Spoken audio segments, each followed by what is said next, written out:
Good morning. Good morning and welcome to the second edition of our iBanFirst Business Summit focused on Romania, Bulgaria and Hungary. I'm Johan. I work at iBanFirst, but today I will be your host. It's just a perfect day, because we have a panel of speakers we could only have dreamed of, and they all showed up. We have clients, we have future clients, we have colleagues, we have friends, and we all here because we love our country. We love the country we work in, our region, and we want to make an impact. We want to share our experiences. We want to inspire young people to grow internationally or to invest in our region. It's just a perfect day, because at iBanFirst we will continue to show a positive impact in this region. We believe in the untapped, significant potential of the region, the growing SME and startup culture.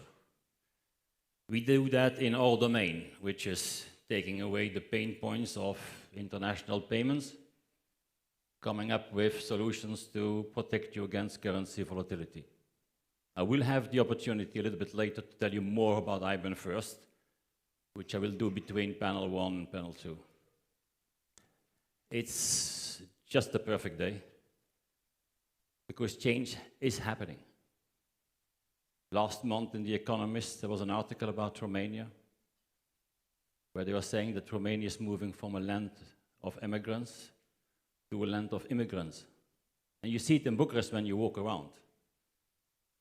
And also the Western companies, they don't come only here for cheap labor. They come here because of the growth potential. We have extraordinary people here, and they have shown the way already. So the early adopters are here, and they were happy to share the experience. But it's also a perfect day because I am encountering a lot of young individuals who are motivated to have the courage to take their business beyond the borders. Look maybe first at your neighbor countries for CEE-born companies. It's close to home, and once you have a proven success, your company will be much more attractive to investors. You will have a multicultural organization. You will have proven your model is scalable. So one advice or one hope I have for the young organization: be positive, be optimistic. Not because everything is perfect, but it's just that our brain as entrepreneur works better when we have an optimistic and positive mood. So on this, I will now hand it over to Christian, Chief Editor of our partner Zero Financier, and also Chief Moderator of the first panel, but not without saying that it's just a perfect day, and I'm glad I can spend it with you. Enjoy the summit. Let's applaud Johan. Johan, thank you very much. Mirela and Pierre-Antoine, thank you very much for your partnership in this event. And I would like to present the first panel, and I invite all of them here. I want to invite Roxana Horezeanu. It's from Ivater. Roxana, you're most welcome. Let's applaud him. It's a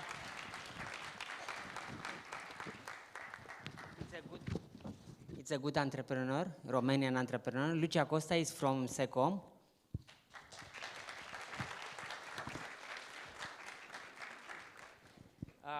Then Pierre-Antoine Dussilier, founder and CEO of iBanFirst and main sponsor of this event.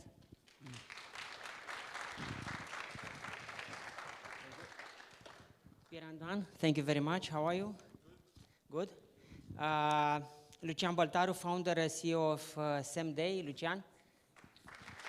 Hello. Welcome. Akos Deliaga, founder and CEO, Talk About Czech. And in the end, Svetlana Dimitrov, co-founder and you Shipment. So, as Johan said, Romanian, it's a start from, let's say, 20 years ago, Romanian people go outside. Now Romania is welcome to other people to come here and to work here. So, first question with all of you: how is the market? How is the crisis? If you see any crisis here, Pierre, how is iBanFirst doing? Thank you. I think we are doing very well, but it's with crisis or without crisis. So our business is good, and actually, when there is a crisis, sometimes there is volatility in the market. If there is volatility in the market, it means that our clients needs us, because when there is volatility on FX market, you need to hedge yourself, you need to protect yourself. So, and also you want to have a cheap service, you want to have a, good service but cheap price, and then coming to us is good. So actually, when there is a crisis, potentially is good for iBanFirst. But after saying that, I think especially here, we see that probably the Ukraine war had been a little bit digested, and it's a bit behind us, and we see that our clients are coming back for probably beginning of the year where they were a bit worried, and we see it's probably a bit behind us. So yeah. Can you explain for the audience who is iBanFirst, was iBanFirst doing, and to put some figures on Yes. this business? Yes. Yeah. So we are a company founded in 2016 in Belgium. Myself, I'm French, but I use I started up another company actually before in 2006 that I sold to Saxo Bank. On Saxo Bank at that time was a really European company, so we had offices everywhere in Europe. Actually, when I started iBanFirst in 2016, I wanted to do that again. I wanted to do a European company, is what I like. And also what I saw in Saxo Bank before is that actually you can get a lot of growth in new markets, such as like CEE markets, so such as Romania, for example. So since the beginning of iBanFirst in 2016, we started in Belgium, but since the beginning, I wanted to be everywhere in Europe.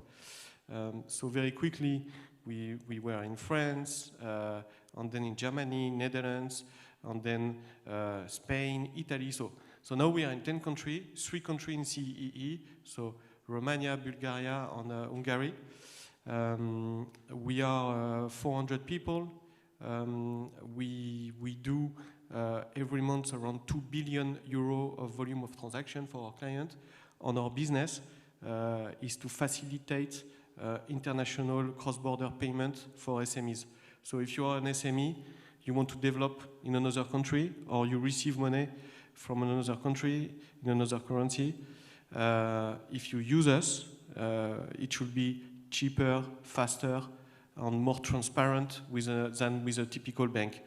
I know that, for example, here in Romania, a great company called Revolut is very popular. And what we do is like what Revolut is doing for private people, we do the same for SMEs. So it's same service, but dedicated for SME and corporate client, where we help also not only FX pure spot transaction, but also hedging. So this is what we do. Romania is a good market for you, and why? It's a very good market. And Johan said it at the beginning. We are not coming here to use tech talent, and we are not externalizing our IT here, because a lot of companies actually in Europe are doing that. But we have a sales operation, sales office here, and we are targeting Romanian companies as clients.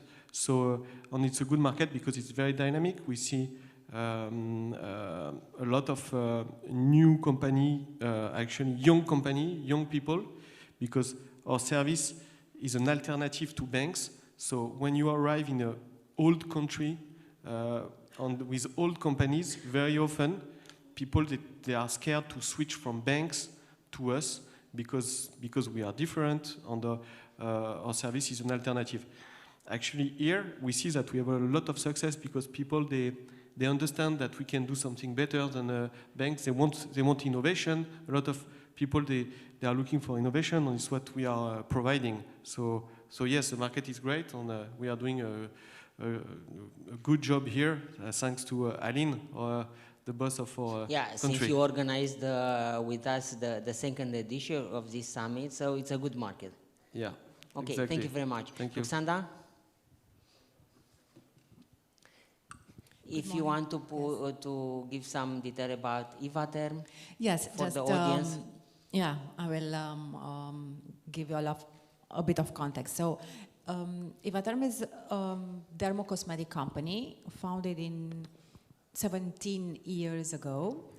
We are a pharmacy board brand prescribed by dermatologists and treating the conditions of the skins like acne, rosacea, seborrheic dermatitis, atopy, and so on.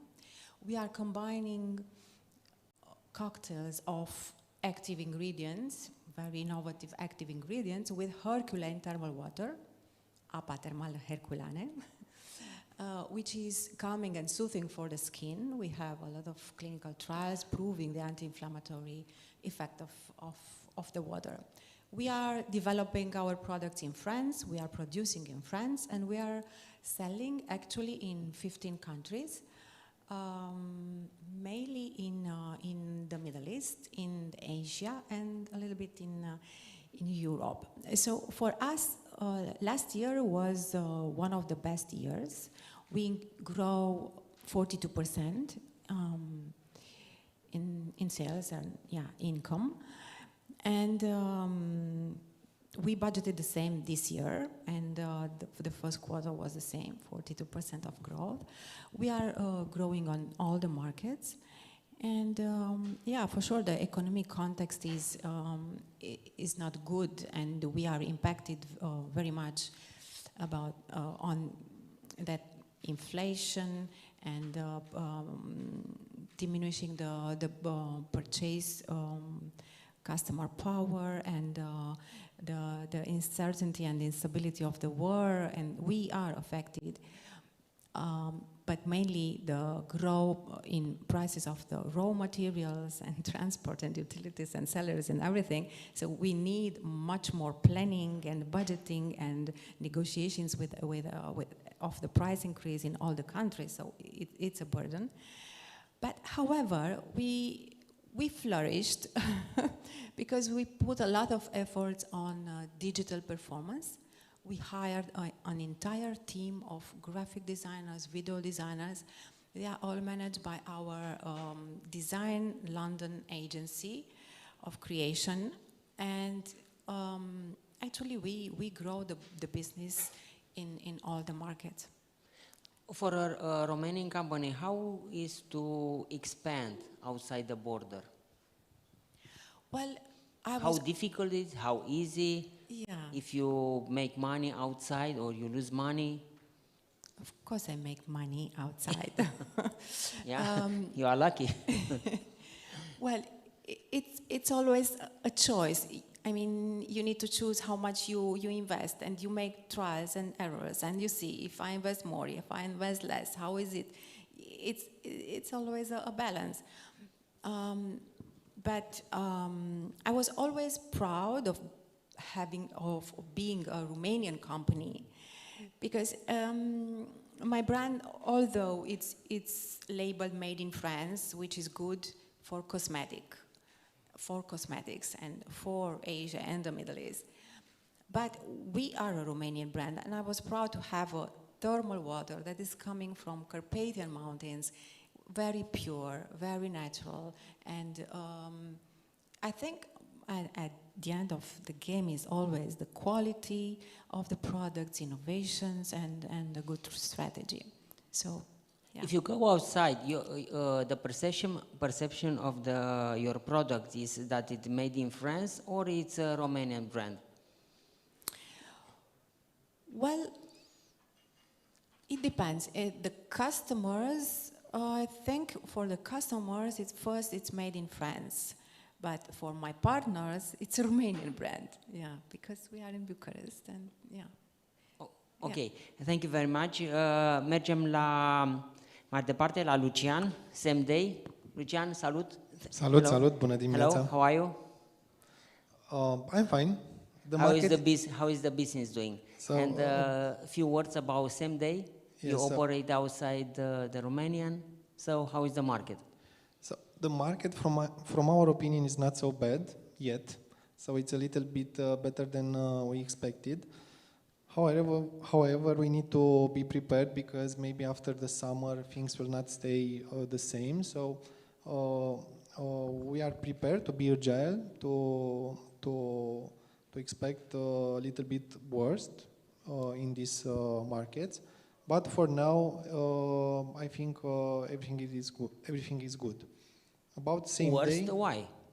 Worst after the summer? Yeah, why? The people don't have money. After the summer, after the people will travel a lot in the summer, in vacations, I think the consumption will drop.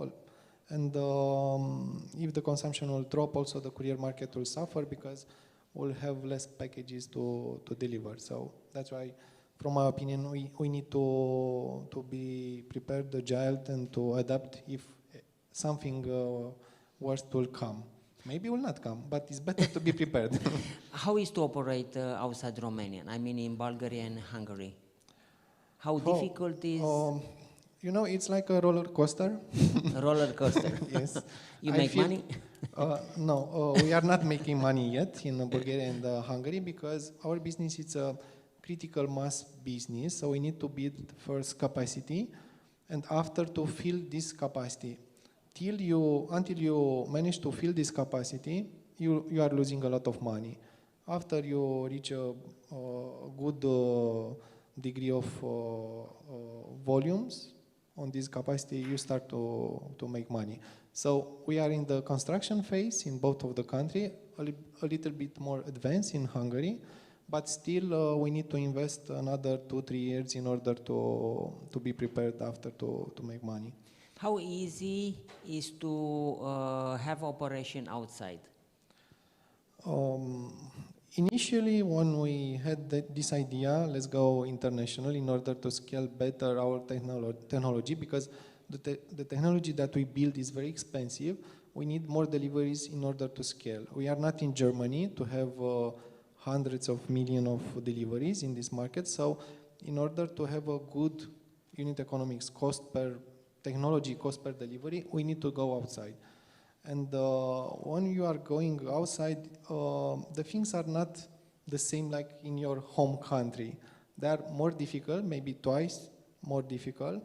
Also the culture, the people are different, so you need to adapt your recipe of your business for this culture and the local context. So at the beginning, in the first year in Hungary, we learned a lot, and after this we managed to understand that we need a stronger plan, a 5 years plan or 10 years plan, and most important, an international playbook for us. So we split the expansion in one country in 4 phases. First, it's understanding the market, the local market. Second, it's the pre-launch for us, the launch, and the scaling up, the last step. We are, for example, in Bulgaria, we are in the pre-launch. In Hungary, we are between launch and scaling up. So we are starting this year to scale our operation there. Okay, thank you. Lucia, who is Secom? Secom is a Romanian entrepreneurial company. It started its activity in the dietary supplements field in 2004, so almost 20 years ago. And we are nowadays the authority leader in integrative medicine services and solutions in Romania. Our aim is to help people improving their health and well-being through innovative, high-quality products, and we do this in a very ethical and responsible manner. Today we have 4 divisions. The first one is that we exclusively represent on the Romanian market top American brands of food supplements. Then we have a retail chain. We have 15 physical stores for the moment in Romania and an online platform, a strong one, we say. Then we have our own brand, Good Routine. We launched it late 2020. And this is the brand we try to expand internationally. And we thought it from the beginning like this. You said something about figures. We are a 35 million euros company with 200 people. Since 2004, we have a compound annual growth rate of 45%. So we are really proud of this. And in 2022, we are proud again because we have in 2 consecutive years the highest retention rate of the consumers in our market. 72% of the consumers that choose a product from our portfolio, they come back to us when they have a new need or maybe the same. Right now, how is the market?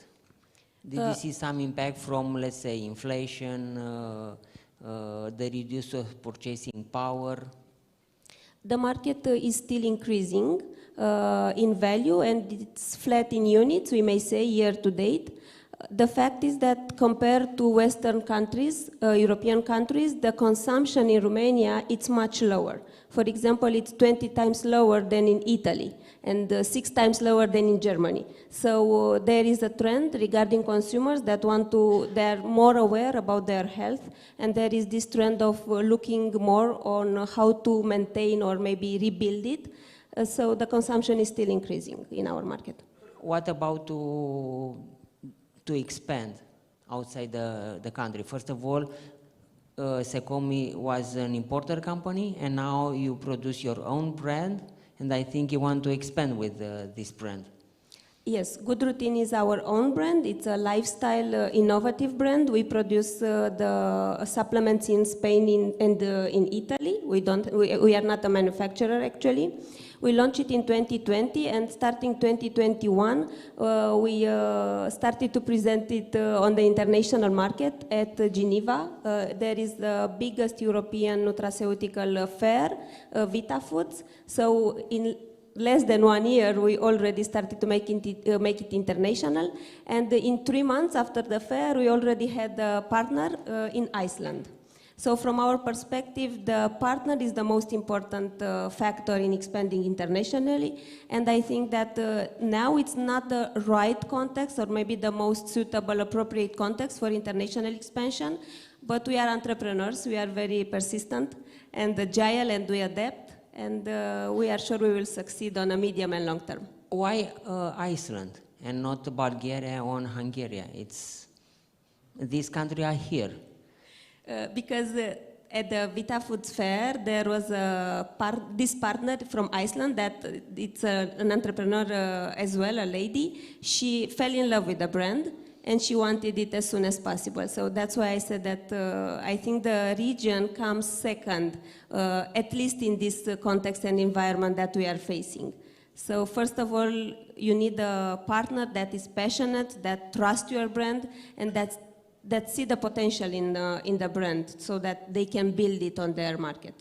Lucia, thank you. We go to Akos Deliaga. Akos, hello. How are you? How is talk about Czech? Thank you for having me on this colorful panel. It's great. You are most welcome. Czech is a technology company. We focus on an HR, human resources problem that typically in manufacturing companies, logistics companies, the physical workers or blue-collar workers, they don't have any digital communication services or communication channels from their employers. So they have whiteboards, they have in-person communication, and they use a lot of chat groups to speak with their colleagues.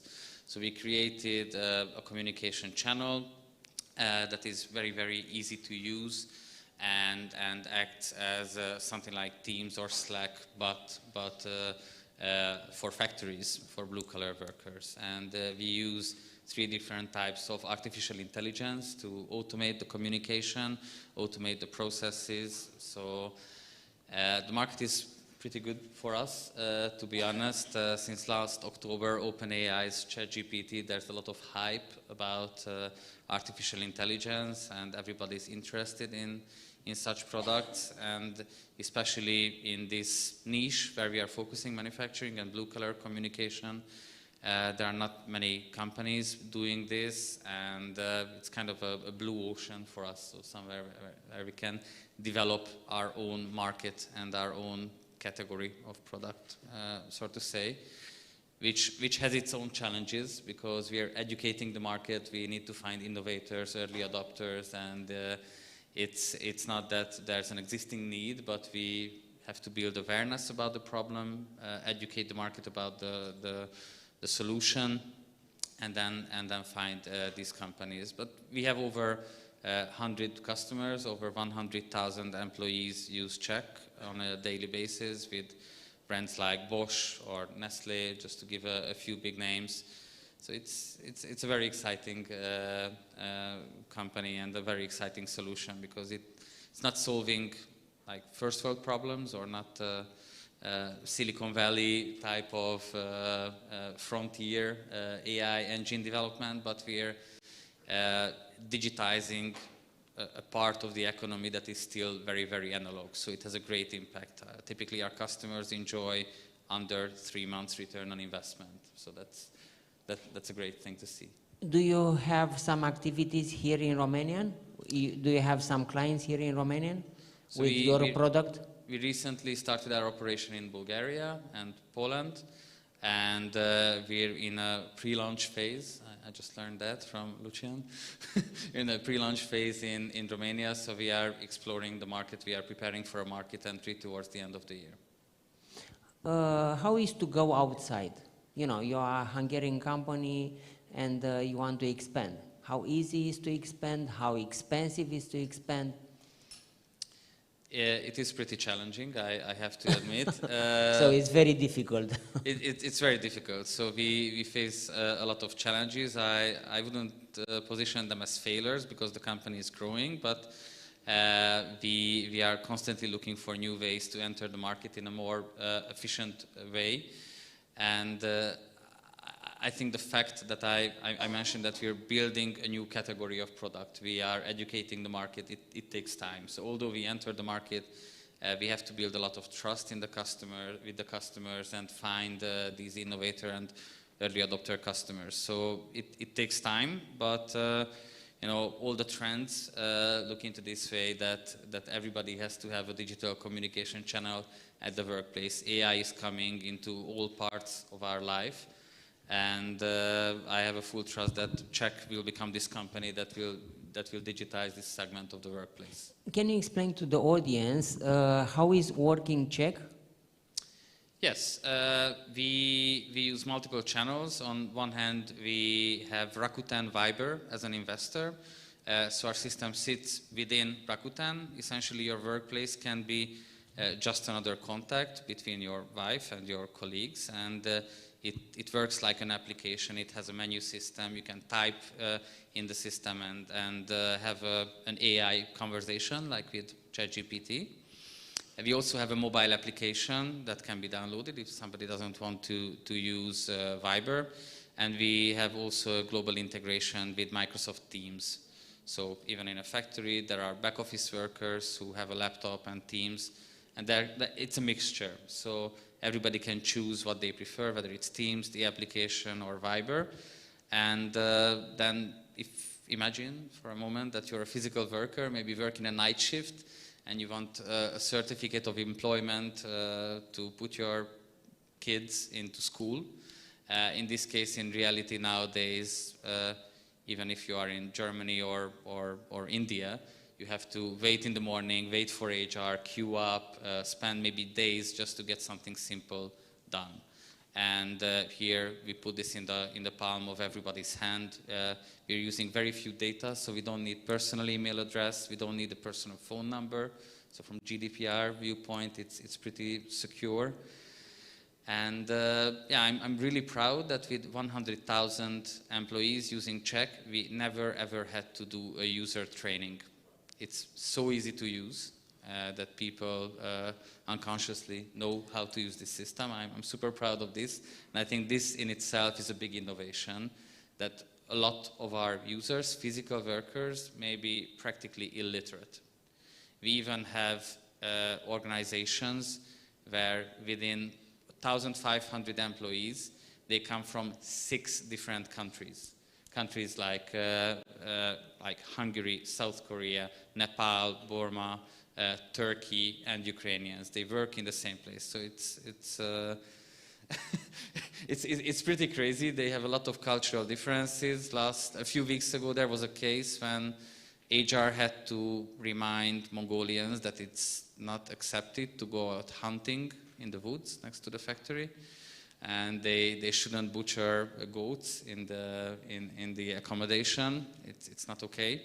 So the cultural differences are unthinkable. We were talking about having immigrants coming into our region. We actually need a lot of Asian labor to fill up workplaces here.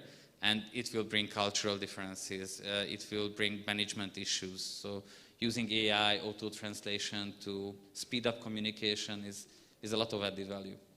When a worker will put a question to check, when my company will raise my salary, what will be the answer? Yeah, there are multiple ways to have that, but one of the nice functions that most of our customers use is an anonymous way to ask the top management. So you can actually ask top management, and actually employees use that very wisely. It's a great way to manage rumor or gossip in the company, because there's a lot of uncertainty on the market. People are afraid to lose their jobs, and we had cases like, one of the operational sites was empty. They just cleared the space, and people were afraid that okay, they don't have enough orders, jobs will be cut. they submitted an anonymous question, and it turned out that no, the factory will be extended into that zone, so that part will be converted to a construction area. The workers put the question, and then they will find from the newspaper what will happen with the company. They submit an anonymous question, and then within a few days, the management informs everybody. So, thank you very much. Svetlozar Dimitrov, co-founder and EU Shipment. Hello, how are you? How is EU Shipment doing? I'm good. How are you? Fine, thanks. Thank you for the invitation. Few words about EU Shipment. We are doing well.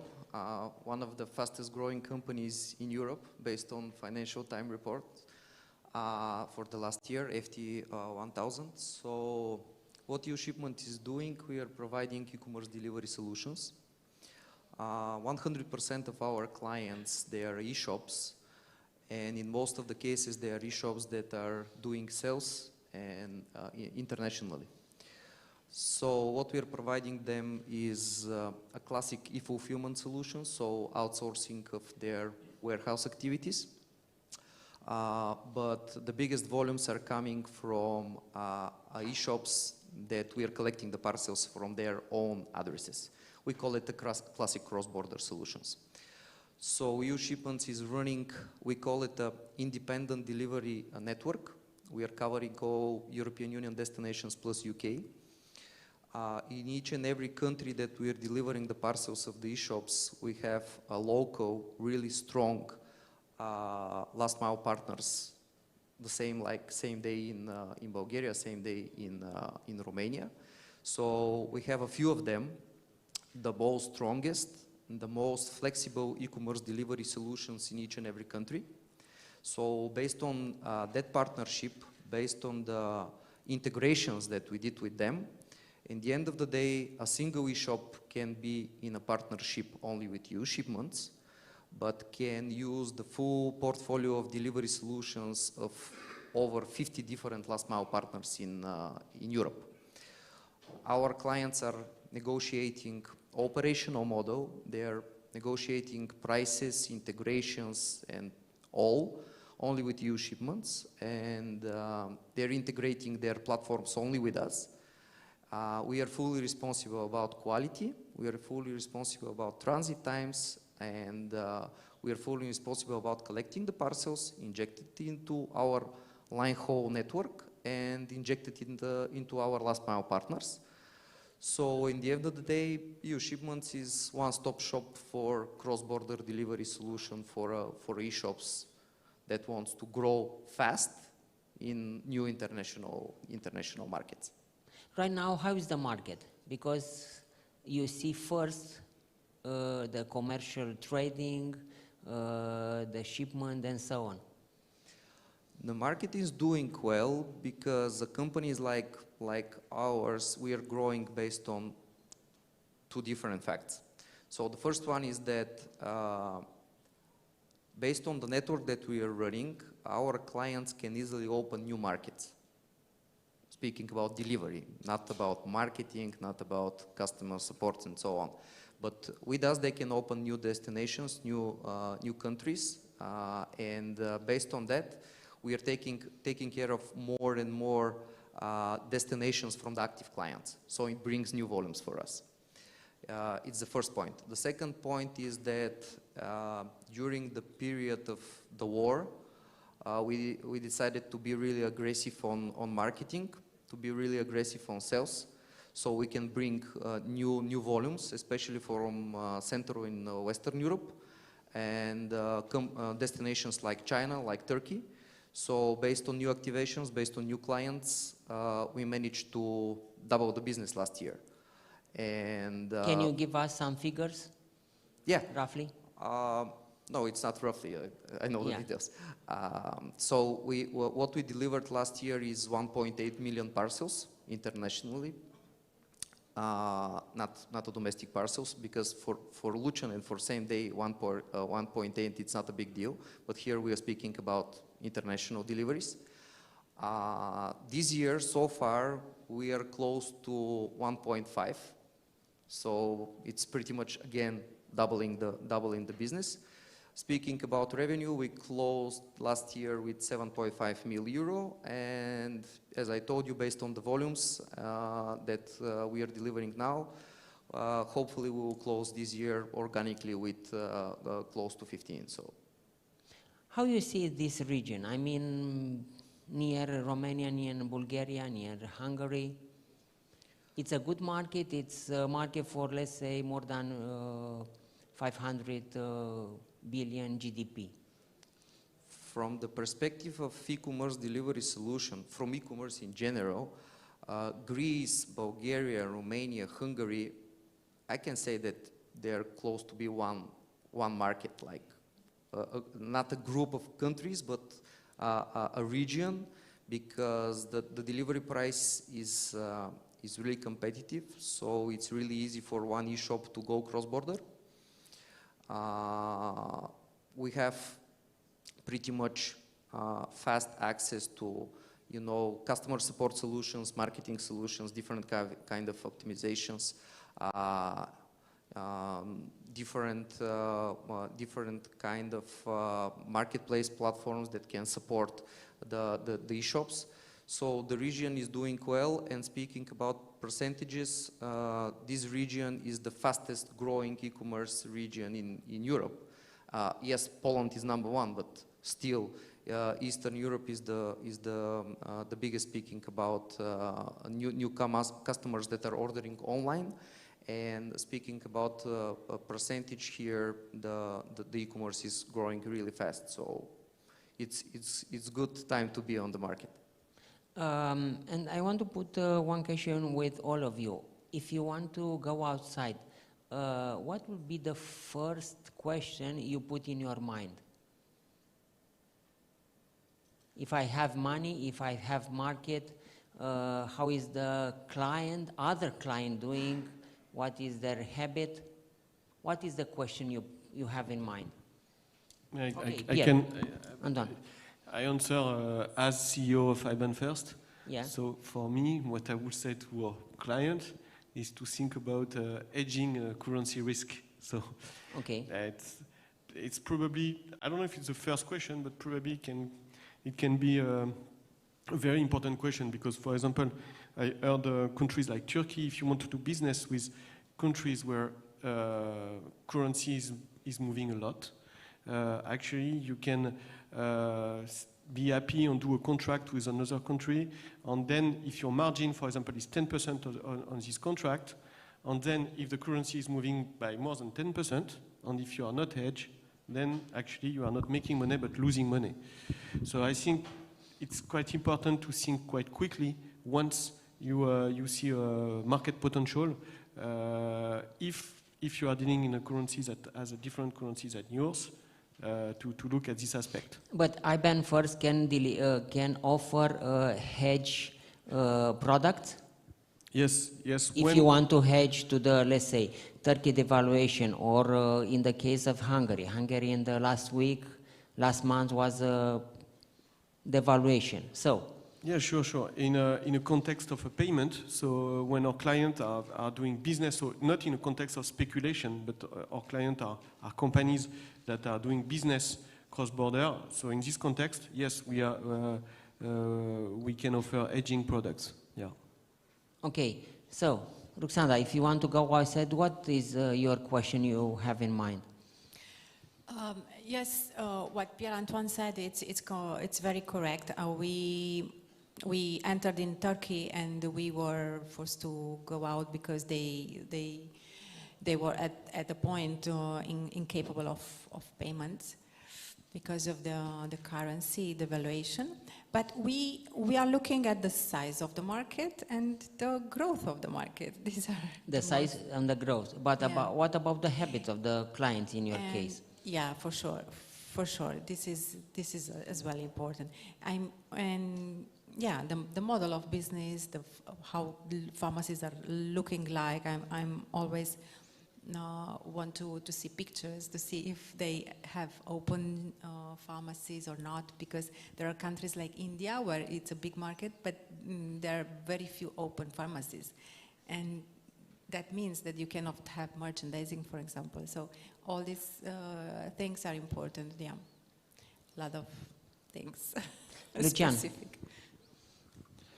First, we are trying to understand if our know-how core and our technology core could be a competitive advantage in that market. So first, we are looking what that market has. For example, in our case, the markets around us, they are traditional courier markets, so they are not so innovative like in Western Europe. Out of home, easy box, as we know in Romania, is not so well developed. In Hungary, it started to be more competitive, but in the rest of the markets are at the beginning. So when we are looking on these markets, first we want to understand if our technology core is a competitive advantage. And after this come the business plan, the money.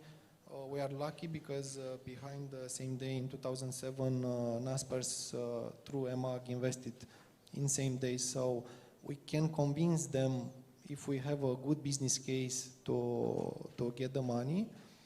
So, but I think, and another very, very important thing, you need to be sure that you will still be focused in your home country, because the home country business is the most important, is the highest, the more major, and is producing money in order to develop in the other markets. So you don't need to sacrifice the home business. What is the difference between Romanian market, Hungarian market, and Bulgarian market? In our case, it's very different. They're very different markets. So what helped us to succeed in Romania doesn't help us to succeed in Hungary or Bulgaria. Bulgaria, it's a market dominated by two players that they have 98% market share. So it's very, very difficult to enter there because of these two players. That's why, for example, the big international couriers, they are not present there. It was very difficult for them. Hungary looks initially in 2020 when we entered there a very, very easy market for us. But it was a surprise because all the competitors there in less than 1 year wake up very fast and build a strong competitive advantage. So it's not so difficult now. It's much more difficult now. It's much more competitive.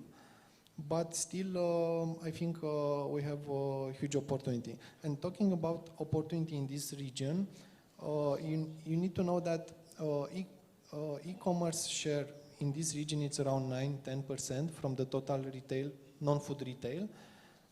Poland, it's close to 20%, and Western Europe, it's close to 30%. So for this region, we can easily double this share.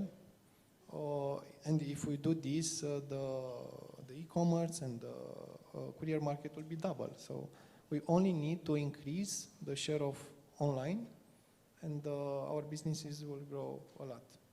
Thank you. Lucia, your question.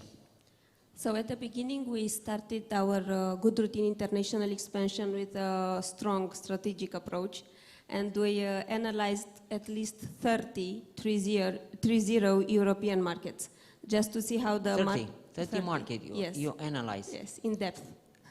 Okay. Yes, and just the to only see the size of you the market, the segments, what's the competition on those markets, the segmentation, the route to market, and everything.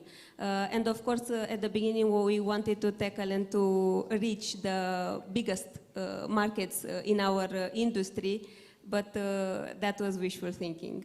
Again, we looked for the partner, and this was the most important thing for us, and it still is. How expensive is to go outside, and in how many years you take the money? I think it's a medium-term investment because, for example, as I said, we attend different international fairs so that we can make our brand visible to the international market. We were for 3 times in Geneva. In autumn, we go in Asia. Next year, we go in Middle East. So it needs investments and perseverance. Okay. Akos?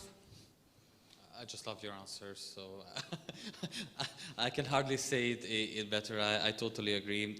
My thought process starts from our own unique selling points.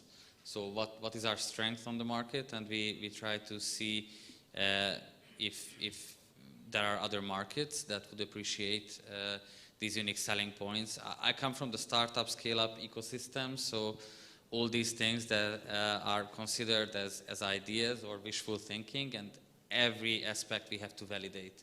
So if we consider a certain like AI or our integration with Teams and Viber as an advantage, we have to go out, travel to the market, ask people, find relevant people, and get these assumptions validated.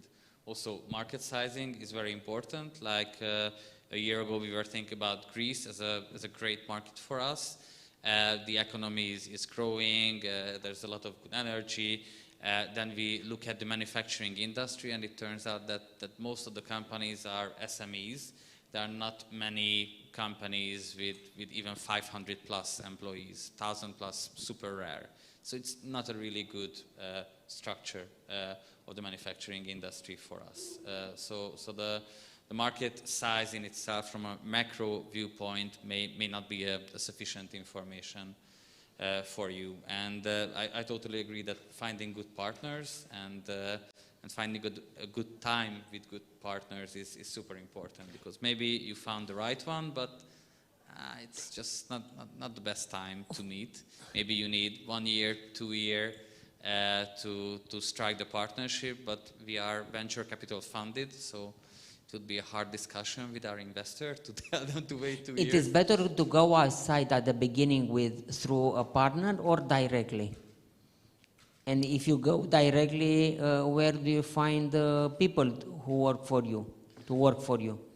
I think it's very much dependent on the product. So some software products can grow organically without support or consultation. In our case, since we are changing internal communication processes, we need somebody on the ground as a consultant with our customers. So we need local partners who have a good reputation on this aspect. We must find partners. We tried it on our own, and we failed badly. So yeah, we tried, but it just doesn't work. So we really need to find good partners. So it's not so easy to go outside. No. No. Thank you. Velozar? First of all, EU Shipments is active, is present with own operations in already 4 countries. So it's Croatia, Bulgaria, Romania, and Hungary. We are about to start Poland. And why I'm sharing this information with you, because when we're speaking about new geographies and growing cross-border, we are all the time first asking our clients, our active clients. So what they want to improve, where they want to be faster, speaking about transit time, about delivery time, where they are looking for EU Shipments to improve pricing, operational model, quality, and so on and so on. So the active markets for us, they are the markets that our clients push us to be there, to be active. And we are still asking them about their needs, and that because we are opening Poland in hopefully in 30, 40 days, we will start our operations there. So for us, new markets, it's always about the needs of the clients and what we can improve for them. And the second point is how many e-shops we have in the new geographies. How many of them are doing cross-border, because it's the main business. We are not specialized in domestic. We need international parcels. And if it makes sense for us, of course, we can go there. With us, it's always based on partnerships, not standing alone. We are well supported by our partners from Black Pig Capital. So together with them, we are following our M&A strategy, growing non-organically in some new geographies. So it's always about local partner. It's always about companies that are already specialized and they have a local know-how, strong know-how. Based on that, we have, you know, smart CEO, we have a team that is ready set to work. We have, of course, warehouse, real operations. So implementing our know-how on top, implementing our software solution, we have a really fast-track start of new geographies. Which is the worst market in this region? So it is very difficult to go there, and it's the same question to all of you. Worst? Yeah, we need to the change most, it a bit. you know, the most Tough. difficult Okay, market tough. to Okay. enter. I can say Greece. Greece. Because it's really difficult to deliver there because of the remote areas, because of the islands. Second is because of the alphabet. It's not that easy to have, you know, to take care of the digital marketing, to take care of the translations, customer support. It is a feedback that we are having from our clients. From our perspective, we are delivering there with the strongest local couriers. So we are there, we are delivering, we are doing well. But from the perspective of an e-shop that wants to go in Greece, I can say that in the region, they are tough. Akos, for you? For me, it would be Poland, probably. Poland, why? They are at least double the economy of Romania and four times Hungary, and they are a very proud nation. They have a very good innovation ecosystem. So the first question is always, can we find something similar in Poland? And they are not so open, in my experience, towards external innovation. So for example, Romania, Bulgaria seems to be much more open for innovation outside of the country. Lucia, from your analysis? From our analysis, Italy, I would say, because it's the biggest European country in dietary supplements. It's very fragmented and very, very competitive. But what we try to do with Good Routine is that we try to build on three important pillars. First of all, the brand, the packaging, and what the consumer sees for the first time. And we have very, very great, good feedback from the market. After that is the product. We need to have the right product and to bring innovation on the market so that you can make the differentiation in that market.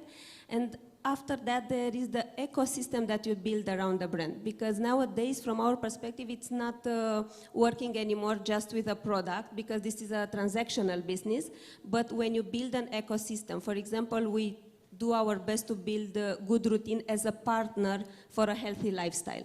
And we have a platform for good routines. We help people learn how to build these routines, because it's not easy, and we all know that. So it's more about everything you build around the brand. And in this region, the most difficult market is? It may be Poland as well. Poland. Yeah. Why? Because the market is quite low in price, and we play in the premium part of the market. And about competition, it's a competitive market?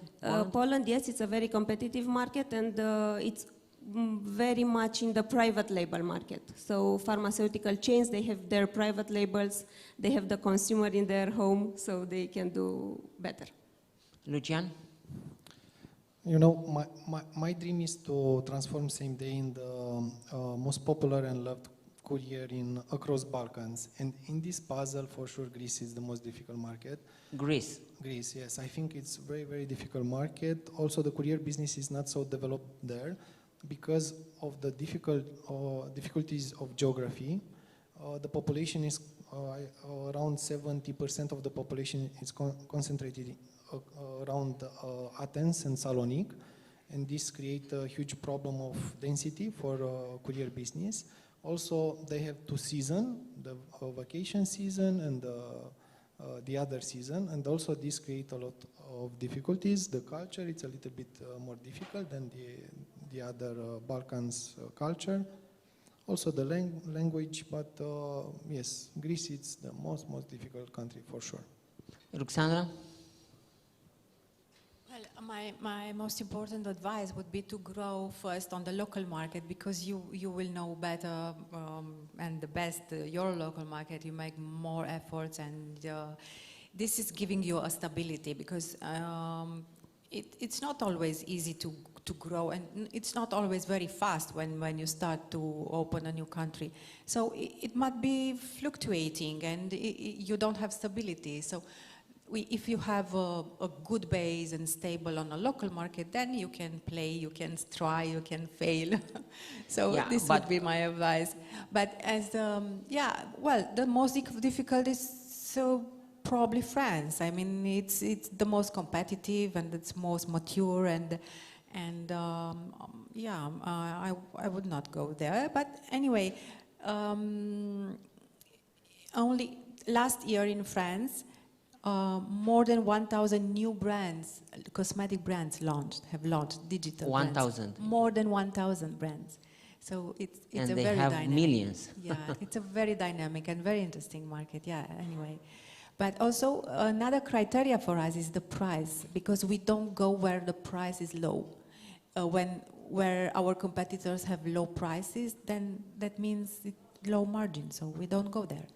But what is your dream with Ivaterm? To go where? Well, I'm living my dream with Ivaterm. So I'm very happy and passionate about the road, you know. I don't necessarily have an objective in figures but anything would be possible. I can grow faster, slower, I don't know. It's a journey. Pierre-Antoine, for you, the most, you know, all the European country, I think. Yes, so in order to process cross-border payment and to do payments on the FX transaction, you need to get a license. So we have a license to do that, and this license is from Belgium. And what is interesting in Europe, actually, is that you can passport this license in all the other European countries. So actually, we are very lucky compared to the US, for example, where in the US, if you want to do the same kind of business and what we do, you need to have a license in every state where you have clients. So it can be very complicated, actually, and the market is very fragmented. But thanks to PSD1 and PSD2 regulation in Europe, with one license in your country, you can do business everywhere very easily. So we are really trying to use that, and actually what we have done is very simple. It's just looking at the size of the markets in Europe, where you see countries with a lot of importers and exporters, and then also countries where potentially we feel that the SMEs are quite dynamic, and then it's where we have decided to open offices. So for us, actually, every country are good, and also we see that actually in every country, importers and exporters, they are facing the same difficulties, because I mean, at the end in Europe, you always have the same banks a bit everywhere, and they always offer the same kind of services, and you don't find somewhere a country where, I mean, the market is very different at the end. So. You put iBanFirst on the map in 7 years ago. Until then, how much money you burn? Until then, what, sorry? How much money you invest? In the company? Yeah. So we made several rounds of funding. So you know, typically we start. As a company I started, it was my second company. So first I invest my own money to set up the company, and then we've done several rounds of VC funding. So with we've done Series A, Series B, Series C funding, and then we also done an LBO with a private equity firm in 2021. So overall, it's an aggregate of 100+ million euro invested by external investors. Plus, the company has generated actually quite a lot of cash also over the years. And most of this cash had been reinvested in technology, in R&D, and also in development, in opening new countries. So until very recently, actually, we were not EBITDA positive. We were just investing in growth. we were part also of the FT 1000 ranking 4 years in a row. So until this year, every year, we are part of the fastest growing company in Europe. I don't know what was your ranking, but we are happy this year. We are around 300, number 300, the fastest company growing. So a lot of investment over the years in order to be able to become, and this is our objective actually, to become #1 service provider for cross-border SMEs in Europe. So we saw this opportunity a few years ago. We knew that we had to accelerate in order to take a big market share, and I think it's what we are doing. So we are quite happy. Right now, how is the market to attract new money? In terms of investment, Yeah, I think the market is very, very tough. very, very tough. Yeah. What we see, and I'm also a business angel, so I'm also investing in startup, and I see that the market is very different now compared to last year, and compared to the year before. Probably we had a lot of excess in 21, 22. And now we have also some excess, but on the other ways, because now a lot of VCs, a lot of PE, actually they just don't want to invest. They are very negative on the macro trend, and it's very difficult to raise cash. However, the markets are going ups and down. So what I say to most of the entrepreneurs I see is just they should wait, because it's going to come back. I don't know when, but probably soon, because actually most of the VCs, they still have a lot of money to invest. They just don't want to invest now, but probably in 6 months, 1 year time, the market will be reopened. So you have to wait, and if you don't have to wait, but you have a really good company, actually it's still possible to raise fund. But otherwise, if you don't have the perfect figures to show, it's a tough environment now.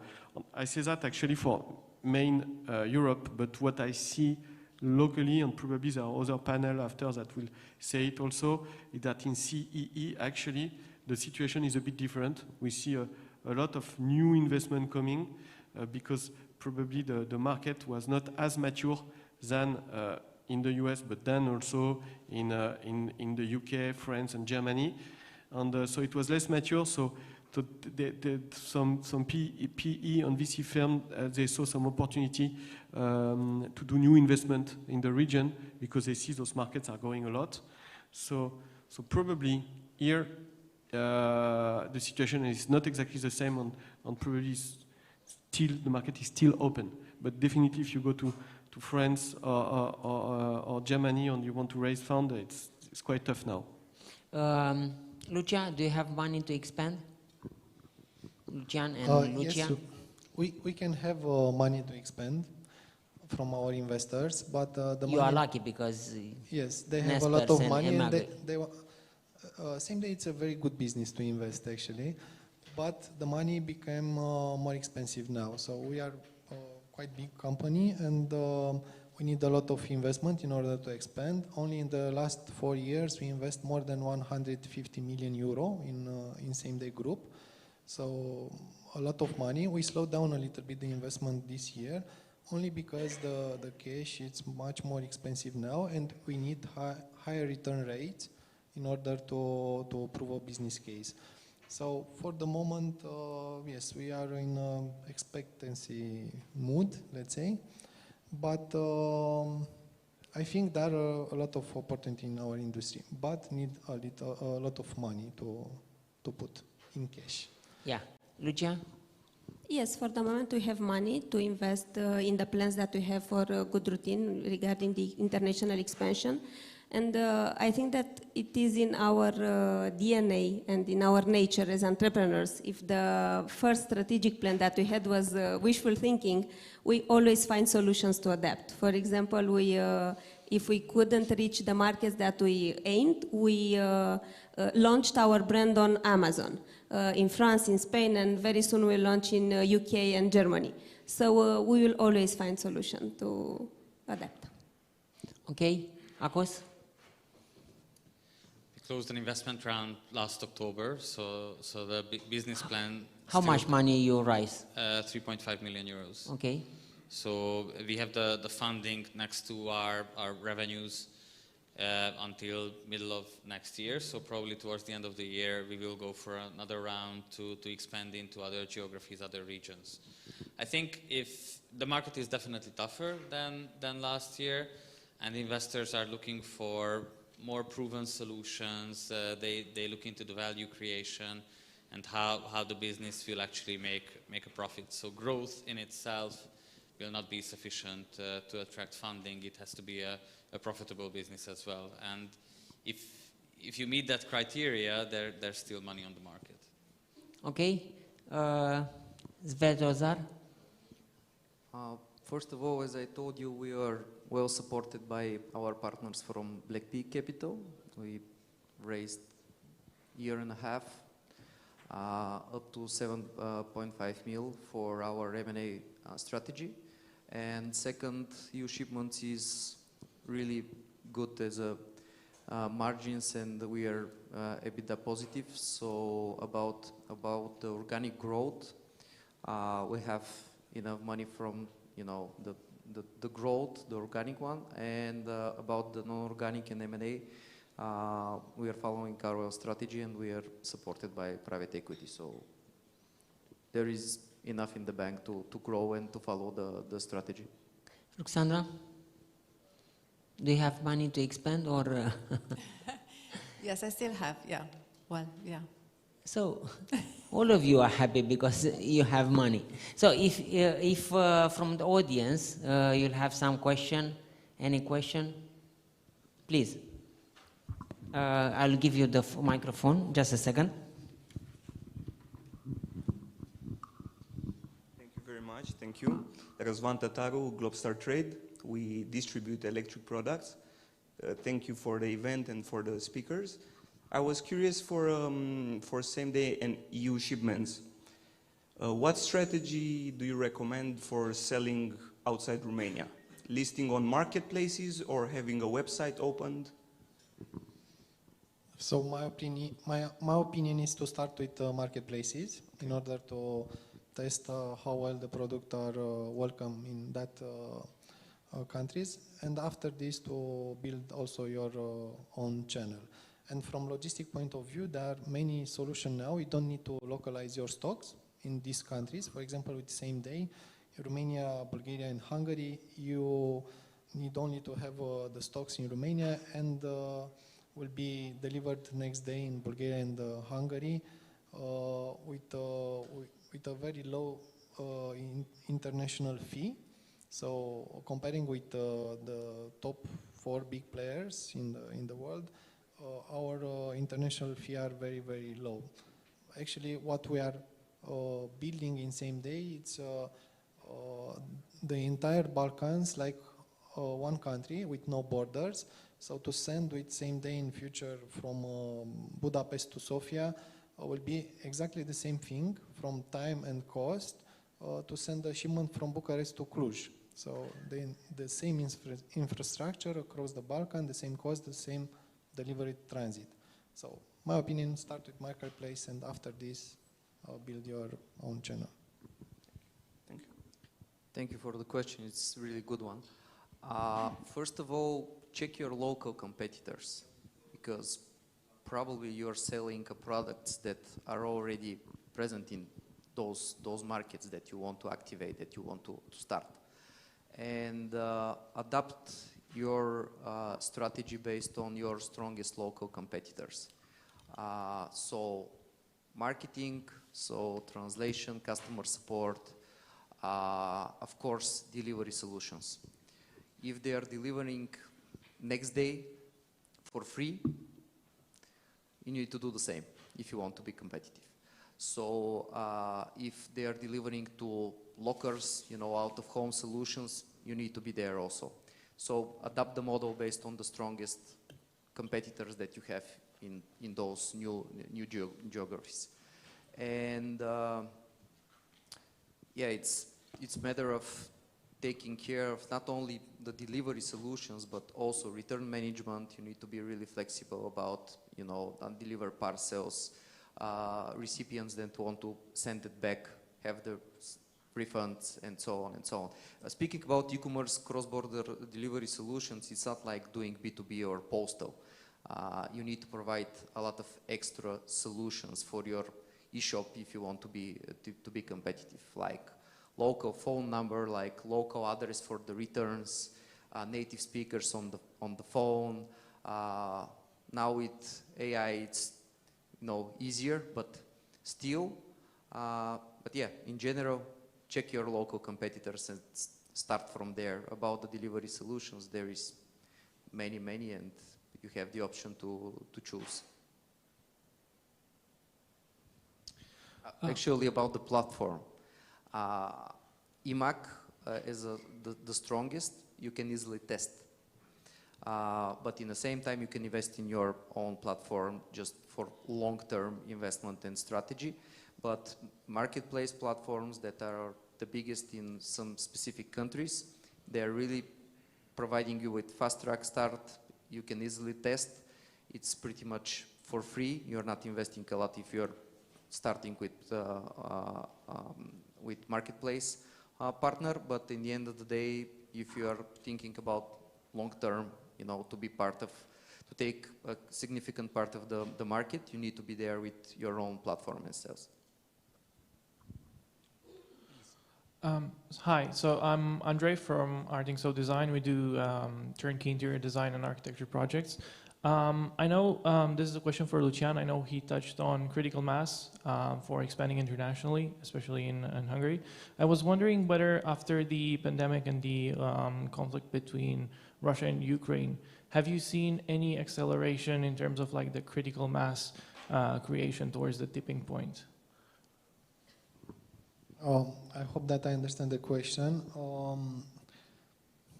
The only bad things that happen with the world, with our business, is the fuel price that increased a lot, and it's an important part of our cost. But in the rest, the critical mass for us, it's a calculation of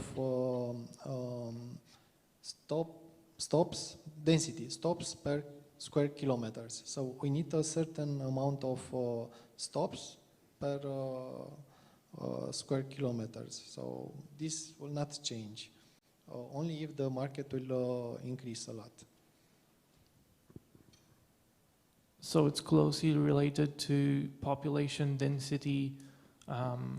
Yes, it's in relation with the population density, the deliveries per capita, and yes, in Greece, for example, it's the worst because there are remote locations that have low population with low purchasing power. So there, in that area, we don't have density, and our cost to deliver there, it's sometimes could be 100 RON, for example. We have this kind of location also in Romania and also in Bulgaria. I think we have much more in Bulgaria, actually. Thank you. Thank you. Other question? What is the problem you have in mind? How you see the economic figures for the, let's say, for the next 2 years in this region? Do you see growth? Do you see with this war some problem? What about inflation? What about interest rates? What about purchasing power? I think it's difficult to give some clear information. That's why we are not giving or putting some clear number. We are only building agility in order to adapt fast. I think the inflation will start decreasing for sure. The economic growth will be there. I don't think we'll will drop on a recession. Not yet, from our information. But agility is the key. Okay, Ruxandra? I think that there are a lot of uncertainties for sure, but however, when we have we can have some local factors as macroeconomical management, restructuring in the local markets, and also regional cooperation that can mitigate the side effects and the negative effects of what we are living. Lucia? What is the most As fear Lucian of said, you? Yes, I think that the economic growth will decrease a little bit. But fortunately, we are in a country that has many industries that are still underdeveloped. So like I said about our industry compared to other European countries, I think inflation is still a concern for all of us, and the supply and logistic chains, the increasing price in raw materials, and our efforts to maintain a minimum increase of the prices so that the consumers are not affected. And as Ruxandra said, there are still these uncertainties, macroeconomic, geopolitical, a lot of multiple crises that we face, and we need to find solutions to be adaptable, to work with contingency plans, and be agile. Yeah, which is better, to import products or to develop your own products? In our case, both are good because we do the importing for 20 years, so it's a strong and stable business.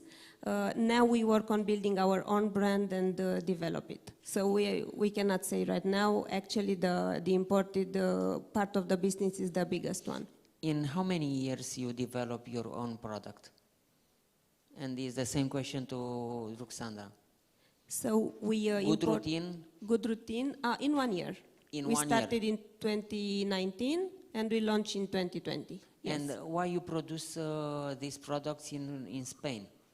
We look for facilities that are the most certified, and because we want to offer to the consumers safe, efficient products and high premium. We need specific ingredients, patented ingredients, and there are not so many facilities that can import and work with those patents. It is better to your products to have, let's say, made in France or made in Spain than made in Romania or made in Hungary or Bulgaria? We didn't test this in the market, but we think that these developed countries that manufacture food supplements for so many years, they have a high recognition on the market, and it's an advantage for us. Ruxandra?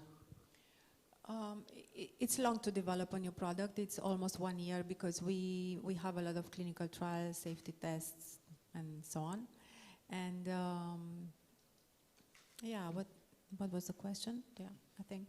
In how many years you develop your own products, and what is your recommendation to other people to have on their products made in France, made in Spain, or made in Romanian?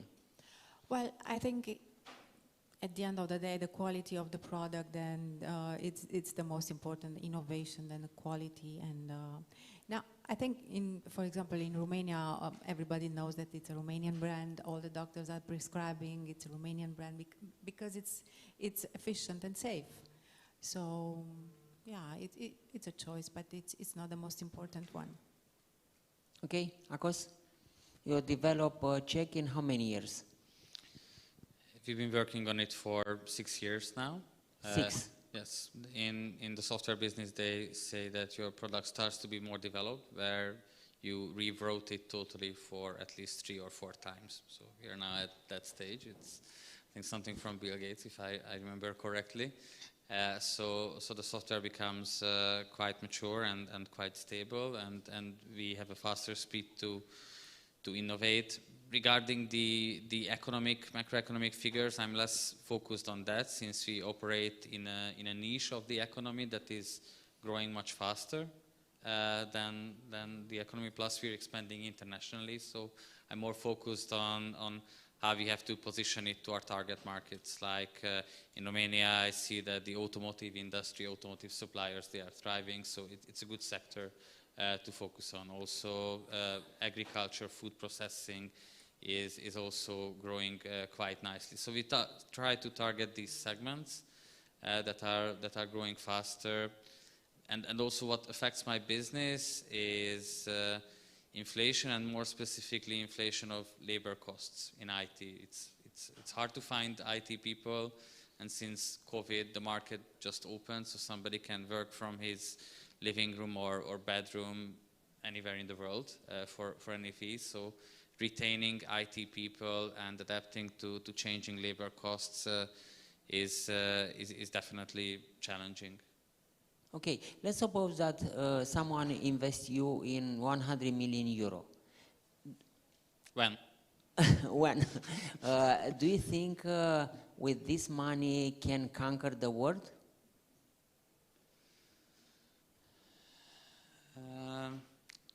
You know, some of the challenges or failures I mentioned are coming from a very wide focus or a very wide strategy. I try to be more focused on certain geographies, certain niche products. So even if I get 100 million, I would try to build up big markets and be a dominant player. So have, I don't know, more than 50% of the market share on those markets, and not go to each and every country and get translated everywhere. So I would focus my efforts, and this would be, I think, my best advice regarding international expansion, to make bigger bets, but make sure they work. Okay. You try until it works, and even if you fail, you just retry, you find a way to make it work. But if you do that on too many battlegrounds, too many geographies, you will probably fail everywhere. Svetozar, right now, what is the most fear for you in terms of your company? The success of our clients. If they are successful selling cross-border, you know, it's really beneficial for us. That because we are really supportive, and we are providing them with all our know-how about how to deliver cross-border, how to be more competitive. The e-commerce is here to grow. So your first question was about the inflation, about the economic situation now. What I can say is that in the last year and a half, more and more of our active clients, they are selling less. But the key for our growth, for how e-shipments needs to grow, it can grow, is new activations of new clients outside of the region, but making sales here, because we are stronger here. So we are bringing more value for the e-shops that are from Central and Western Europe, outside of Europe. So that's the key: new activations, new volumes. Be aggressive in sales and marketing. That's our strategy. Okay, Lucian, the most fear right now for you? In Romania, consumption drop. In Hungary, politics.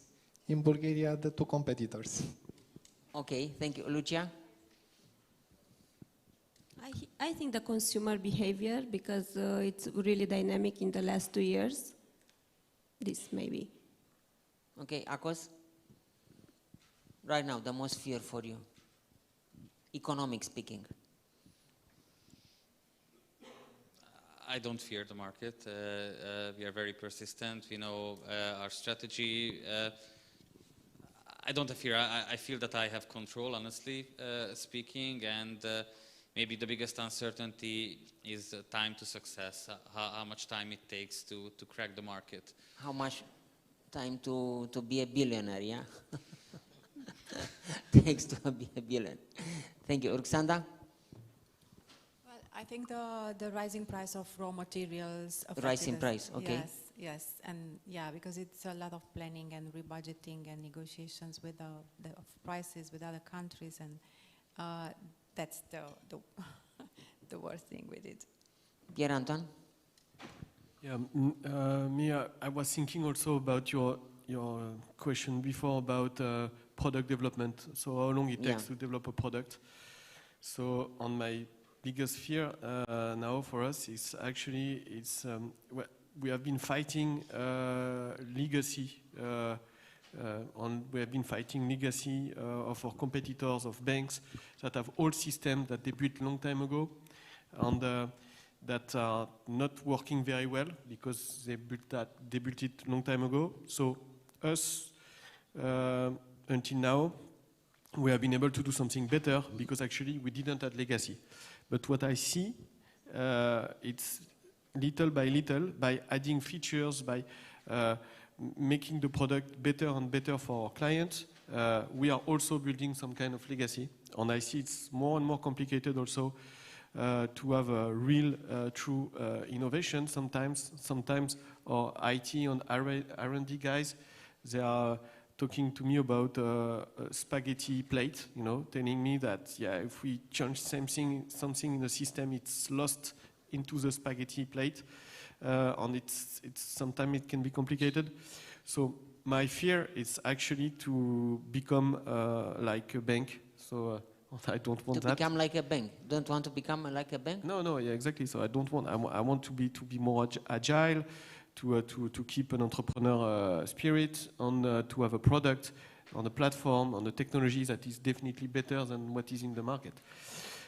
It was relatively easy until now because we were smaller, but by becoming bigger and bigger, I see new challenges. And actually, sometimes I understand why our historical competitors, so banks, are so bad. It's because it's coming from legacy very often. It's because they have been around for a long time and they have a lot of clients. They try to do a lot of things, and they developed things a long time ago that they have been trying to evolve, and evolving things is complicated. So yeah. So my fear is, yeah. Okay. Last call for a question from the audience. Any question, please? My colleague will come with the microphone. No, it's here. It's there.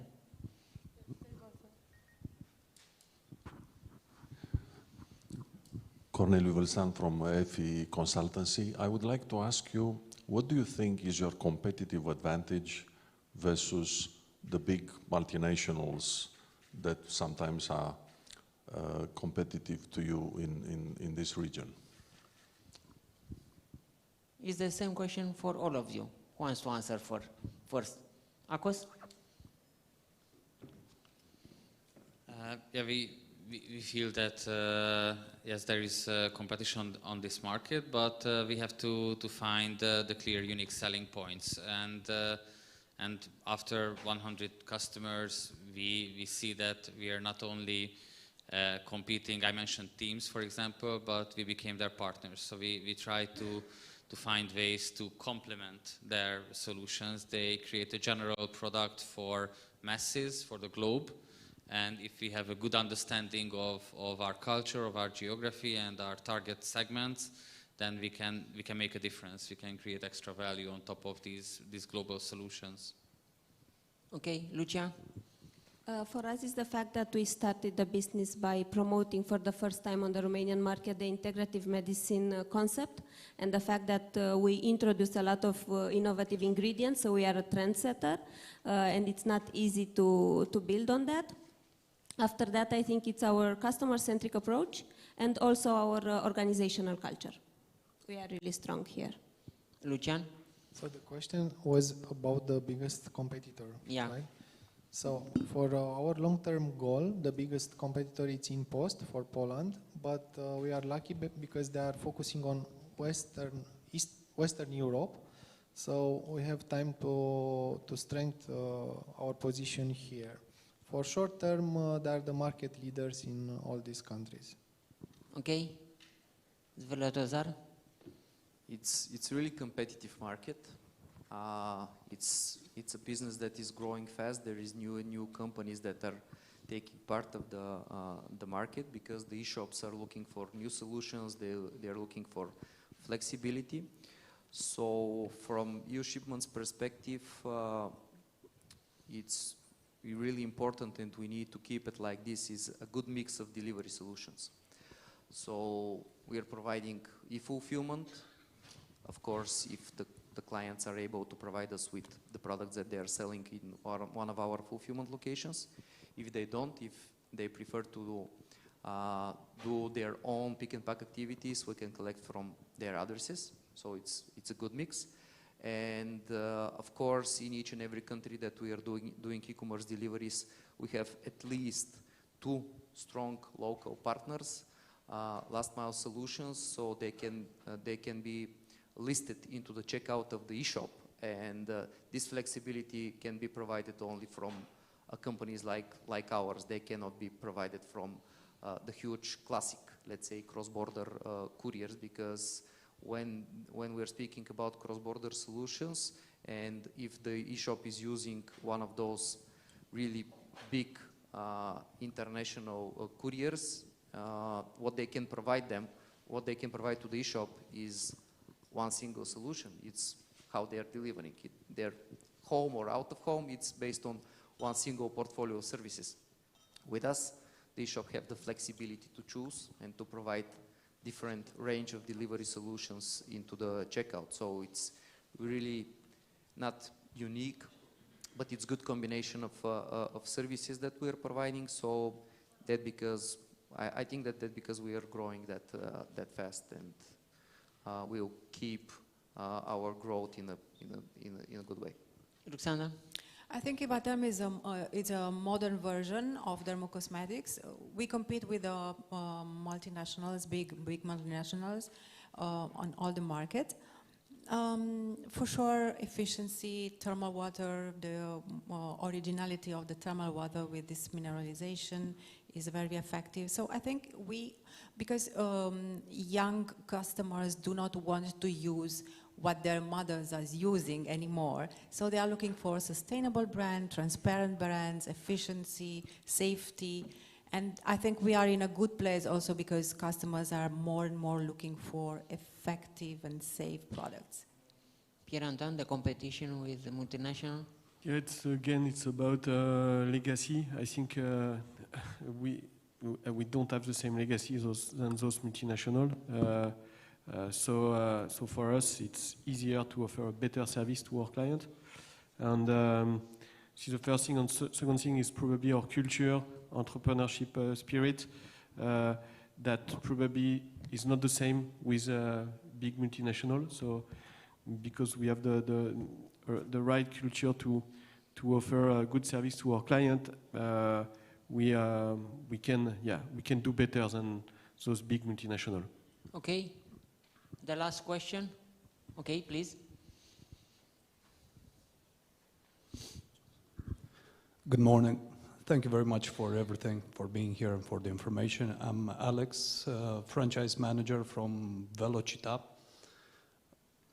My question would be a bit more general in terms of expansion. When you expand internationally, how do you keep the same standards in terms of product quality, delivery, and service? As well, how do you effectively control the whole scaling process in a foreign country? Thank you. Lucian. For us, it's through the systems, through the IT system, because what we have designed, it's, let's say, procedure and regulation by architecture. You can do it, everything, with only one way. You cannot do it in multiple way. And this is how we control the flows, the operational flows. And also through the remuneration system, we have a gamification remuneration system across all the same day network, couriers, warehouse worker, everything. So these are the 2 key things that help us. Lucia. Regarding the products, we sell the same product, and I think this is the differentiation between our businesses, because you are in food business and I think it's very hard to replicate the recipe, but it's not our case. Otherwise, as Ruxandra said, it's very important to have the local systems very well established so that you can replicate and that you can use those systems in other countries. So a cross-functional team is very important in our case, that it's shared in the company. Akos? In our case, we took time to map the sales process, the service delivery process, the support process, to see how we create value to our customers. And we try to improve and have iterations on how we can make it more simple and fast, and what are the steps of the process that take the most time and effort. So how can we create a template? How can we automate that? And once we've done a recent iteration at the end of last year, we deploy those processes internationally. So it's constant iterations of process improvement, but it has to be formalized and it has to be written so you can identify these points for improvement where you can cut the most. Okay, thank you. Sven Rozar. eShipments is doing e-commerce deliveries for already more than 10 years, so we have a really clear operational and IT model. And activating new geographies, new warehouses, they are working with the same technology, so what we already built, and they are following the same operational model. So using the same technology, it's pretty much zero flexibility about operations, because based on the software we have full control of the operations, and there is a single problem with us. Our network is based on so many different last mile partners, so they're in each and every country we have different last mile solutions. They have their own delivery approach, they have different networks, they have different pricing. But in the end of the day, they are fully integrated with us. So again, based on the technology, we are trying to provide, unified delivery solution for our clients, and pricing also. So it can be really easy to understand the pricing, the operational, and the IT part. And no matter the geography, no matter the country, all our clients, they are fully integrated with the same IT solution. So it's pretty much easy from our perspective to have this control and to follow the same operational and IT model. Alexandra, how can you keep the same quality? The same quality. Well, we sell the same product, so it's the same quality. But we choose the partners and the distributors very carefully. We only sell if they are fascinated about the brand, if they want to build a brand together with us. And then we call them every day, we control them every day. We need to know the target sales, the point of sale, number of point of sales. Then we train the sales force, then we do conferences, so we are very So it's a nightmare. Well, yeah. if you want, but no, I like it, I adore it. And we are visiting very much all the countries, and this is what I like the most, visiting all the countries. Pierre-Antoine? Yeah, but not the same actually. It's like me too. I like to visit the country. I like to visit our offices, and actually in the past 6 years we opened 10 new countries. And to do that, we need to be very strict on the format of opening new countries, and to have a playbook with how to do it. And so because we made some mistake at the beginning, but now we know that when we follow this playbook, it's working well, and it's what we do. And about quality and things like this, obviously it's the same product, and some of the functions that are linked to risk or compliance, for example, in our case, are also centralized.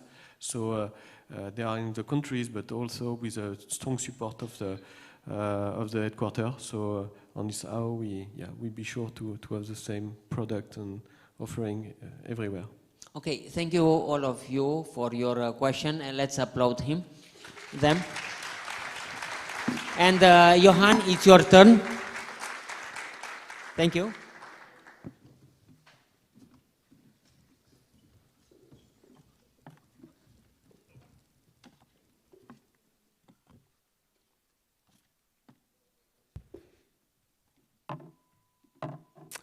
Hello. Well, thank you, panel one. Very interesting. We're still all okay? So before we move on to panel two, I will have the opportunity to give you a little bit of insight on the market which we're in, the FX market or the Forex market. And I will tell you also something about iBanFirst, our competitive advantage, and especially the why this business was created by Pierre-Antoine. Here we go. I hope by the end of the session you will understand why I call it the currency of care, even if we are working in a commodity market. Now, so I'm not a technician, so here it goes on.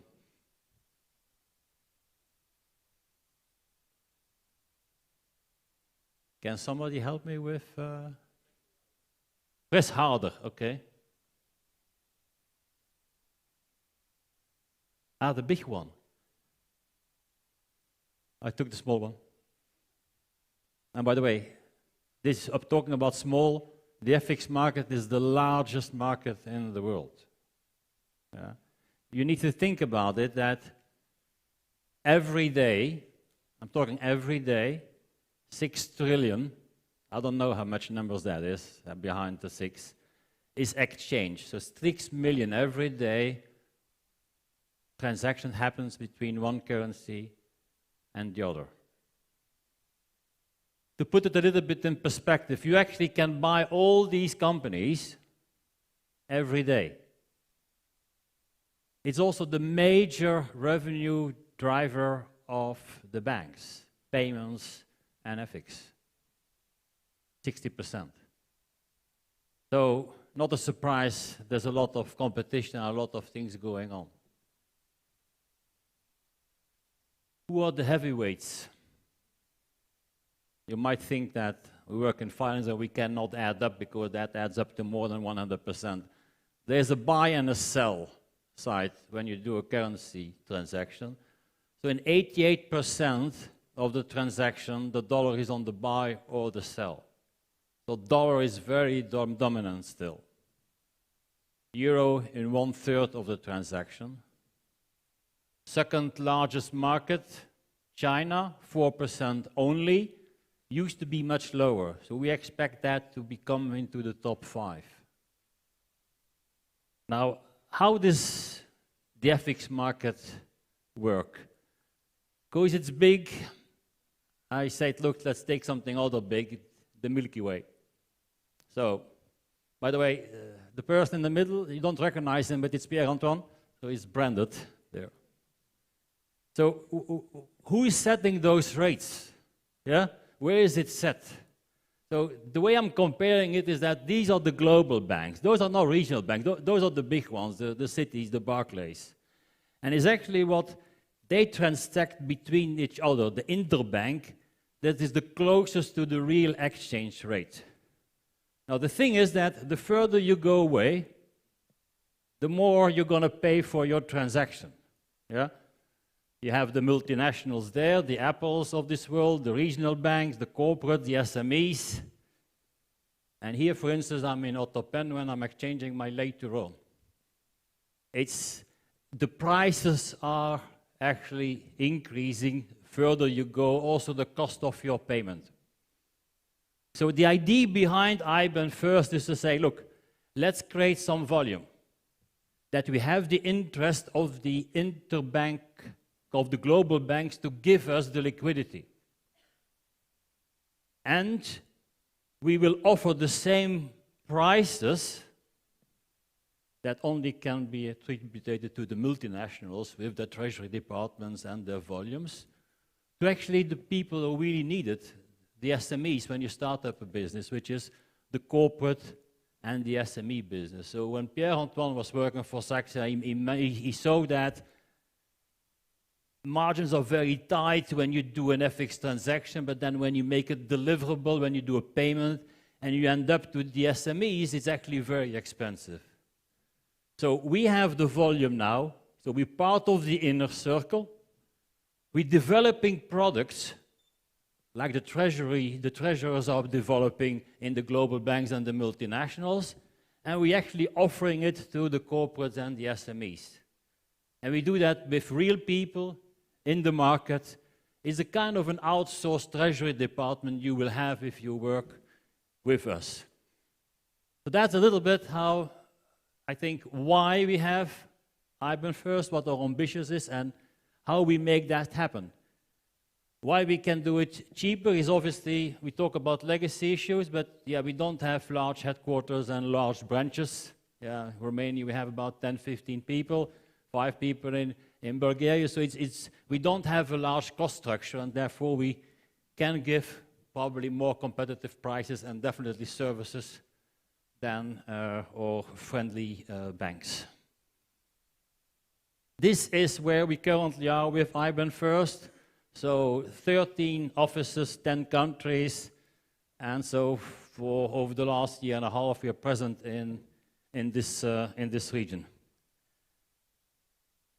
One thing which is actually very specific, I thought about this morning, it's actually quite unique. I don't think there are 3 countries, neighboring countries, who actually have a different currency regime. There actually are 3 currency regimes. If you go to Romania, the lei, this is the euro-lei evolution over the last 10 years. You actually can put a straight line through it. It's what we call managed, it's a managed floating regime. What does that mean? Is that the national bank, time to time, is interfering to limit the volatility. Yeah? You really can go like almost every year, there's been a devaluation of about 1.5%. So it's managed. Even during Corona, hardly any volatility. Yeah? Very similar region, crossing the borders. Here you have Hungary, a free-floating regime. Most of the currencies are free-floating. Yeah? Much more volatility during the Corona wave. Again, a 39% devaluation over the last 10 years, almost double versus Romania. What do you think about Bulgaria? It's not that nothing is happening in Bulgaria. Yeah? This is about currencies. It's actually pegged to the euro. So you keep the same rate. It's almost like you have the euro from a currency perspective. Again, no volatility. And I really think it's the only 3 countries that have 3 different currency regimes. But obviously you need to take care about that when you do business. You see the volatility. One thing you've seen, 88% dollar, 1/3 euro, or those must be quite stable. Wrong. Dollar is probably one of the most volatile currencies. I used to work in the US. I moved there in 2000. I signed a contract. I thought I was rich. Then I came back 2 years later to the UK, and I had to renegotiate because at that time the dollar was worth more than the euro, and then I came back and it went to 156. Those big gaps are happening. So again, just finishing with one slide because I like the colors.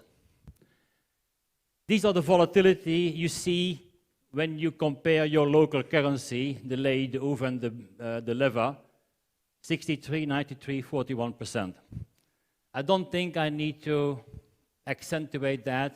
If you're doing business, yeah, this is the difference about being profitable and not profitable. Yeah? You can talk about 1 or 2%, and with your suppliers having better prices, this is killing the business or making it. Yeah? I still have a lot of people saying, Johan, I don't know what the rate is going to do. I don't take a position. If you don't take a position, you take a position. You take the position that the currency will go in your way, because otherwise you would protect yourself. It's like taking insurance with your car. I don't know if I'm going to have an accident or not. No. The thing is, our advice is always, look, talk to us, yeah? Every company is different. Every company has a different risk profile, different spread. I think we can advise you, but the overall conclusion is protect you against that volatility and take it into account if you're moving internationally. On this, I will invite panel 2. So thank you.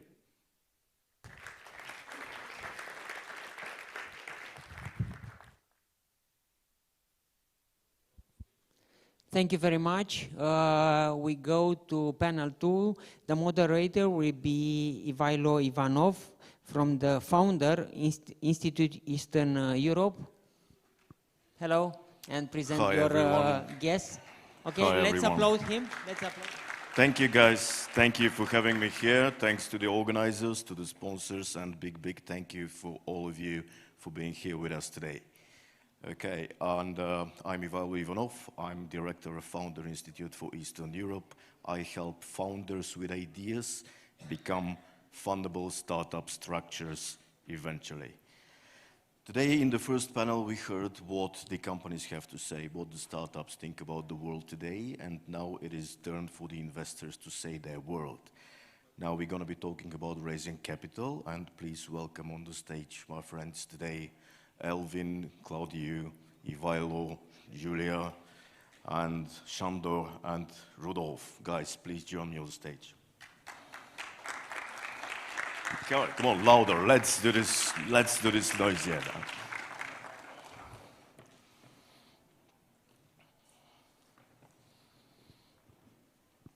You will see that today we have a great group of people, very experienced, very knowledgeable about the region and globally, and we're going to be asking them some hard questions. Prepare your questions later on. I'm going to be asking you in the Q&A session. So, okay, let's start with a little bit of intros. Guys, I'm going to start from left to right.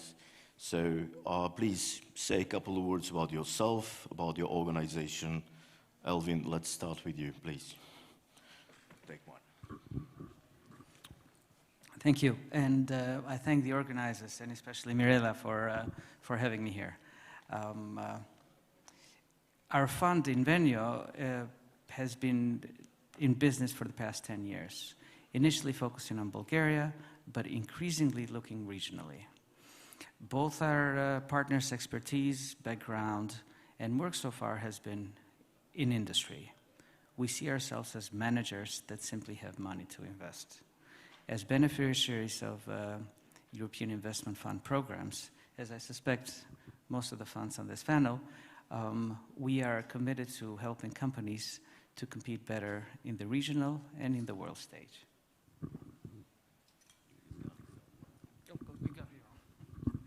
Thank you. Claudio, you're next. Please go.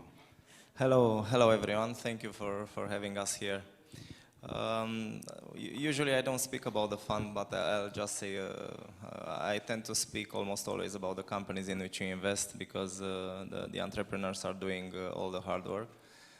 In simple terms, we are sort of a large private equity type of fund. We don't invest equity, we invest quasi-equity. Fund 4 was 264 million. Fund 5, which is currently live, from which we're investing, it's 350. Very large. We are absolutely desperate in bringing this money putting this money to work in Central and Eastern Europe, and especially in Romania. In simple terms, fundamentally, we take this capital outside of the region, outside of Central and Eastern Europe, and we are trying to help entrepreneurs grow and expand outside of the region, which I think is the subject of this conference. Ivailo, please go next. Thank you. Thank you. My name is Ivailo Gospodinov, and I would like to also thank the organizers for inviting me. It's an honor to sit on this panel with all of the esteemed guests here. I'm one of the founding partners of Black Pig Capital, and this is a fund that was established back in 2014, originally only with the focus to invest growth equity in Bulgaria. But now with the second fund, we also embrace the regional initiatives, because what we see more and more is that it actually makes much more sense to, to invest in the entire Southeast Europe region. Because if you look at it just by some pure numbers, I mean, all of the countries here excluding, I mean, we are investing in Bulgaria, Romania, Serbia, Slovenia, and Croatia. All these 5 countries, they have a GDP which is, what is it, close to $500 billion, and the available growth equity is probably less than 500 million. So there is a lot of space for investments. There is a lot of companies that need support. We'd like to support them with equity, but not only. We're hands-on investors. We help companies with their regional expansion and even global expansion strategies, not only organically, but also inorganically, something that perhaps we can talk about a bit later. And yeah, we help them to excel in what they do best, I guess. All right, thank you. Julia, please tell us a few words about yourself and your organization. Okay, is that working, guys? Thank you. Thank you. Hi, I'm Julia Shohaira, and I'm the founding partner of Vespucci Partners. We're based out of Budapest, Hungary. Our first fund was focused more on Hungary. Our new fund, our second fund, is focused on the Central Eastern European region. And as it comes from our name, from Vespucci, after Amerigo Vespucci, our thesis is to invest into great tech and deep tech companies out of the Central Eastern European region and help them grow towards large international markets, mostly the US market. We invest at seed stage, so quite early on, and we help these companies grow towards their Series A, Series Bs as they go towards the international markets. Thank you. Shandor, over to you, please. Good morning, everyone. I'm from DBH Group. DBH Group was set up in the Netherlands in 1994. I was the founder of the company, and we actually started to support Dutch companies to move to Eastern Europe. And we have them with services, we have them with commercial properties, and we also have them with venture capital. And that's what DBH is doing actually almost 30 years now. I'm here as a venture capital arm of the company. We have a fund in Hungary. We are investing also, like Julia, in early stage companies, mainly in ICT and healthcare. Our first fund is just closing, and we are actually selling our portfolio companies. And the second fund we are focusing on is about circular economy and sustainability. Again, so these are all Hungarian legal entities, but the mother company is in the Netherlands. And we can invest outside of Hungary, as we do also in the Netherlands and also in Romania. And we are now heading for new ventures in Bulgaria. Thank you, Shandor. Rudolf, last but not least, please. Hello. My name is Rudi Wiesenthal. I'm CEO and co-founder of Roca Investments. Roca means Romanian capital. We are a local private equity company set up 5 years ago, focused on consolidating the SMEs. We started 5 years ago with 4.5 million euros, and after 5 years we reached an evaluation of 78 million euro after 5 rounds of capital increase. Our model is based on buyout, more exactly on buy and build. And our mission is to develop Romanian brands and transform them into regional champions. Okay, thank you. All right, guys, you see, we have a great group of guys here. And now let's ask the first and the most terrifying question. What is going on? I mean, come on, the world is in turmoil, things are changing. We hear about investment freeze. We hear about, a certain Silicon Valley institution going under. Things are changing and not necessarily in a good way. So guys, tell me, what is going on from your investment perspective? Elvin, can you go please first? I suspect that if we knew the answer to that question, we'd probably be flying our private jets now. Well, 3 or 4 in a row. As Johan pointed out in his address earlier, the world today is defined by volatility. A lot more than we were used to before. And I think that's the word of the day, volatility. lack of visibility, lack of predictability. When we were speaking to banks during the last quarter of 2022, everyone was concerned that there was a crisis coming. As a result, they were tightening their belts, they were restricting lending, and they were telling everyone to be prepared for hard times. During the first quarter of this year, they were saying, what crisis? There's no crisis. We don't see supply chains slowing down. We don't see manufacturing capacity in the region slowing down. We don't see consumption slowing down. Employment is keeping up relatively nicely. So there's no reason to be concerned. They changed the tune again during the second quarter of this year. And this is only regionally. If you look at the signals that analysts and the economies of both Western Europe and US have been giving, they've been blowing hot and cold, both optimistic and pessimistic, almost at the same time. And I find that in these times, the only thing that one can do is to be very disciplined in their approach. All right, thank you. That was insightful. Claudia, let's see what you think about it. Not an easy question. I never promised easy, did I? Yeah, we've been doing this for more than 20 years. So we invested 5 funds, close to 1 billion. We've seen the bad, the ugly, and the brothers. But this time I think it's different.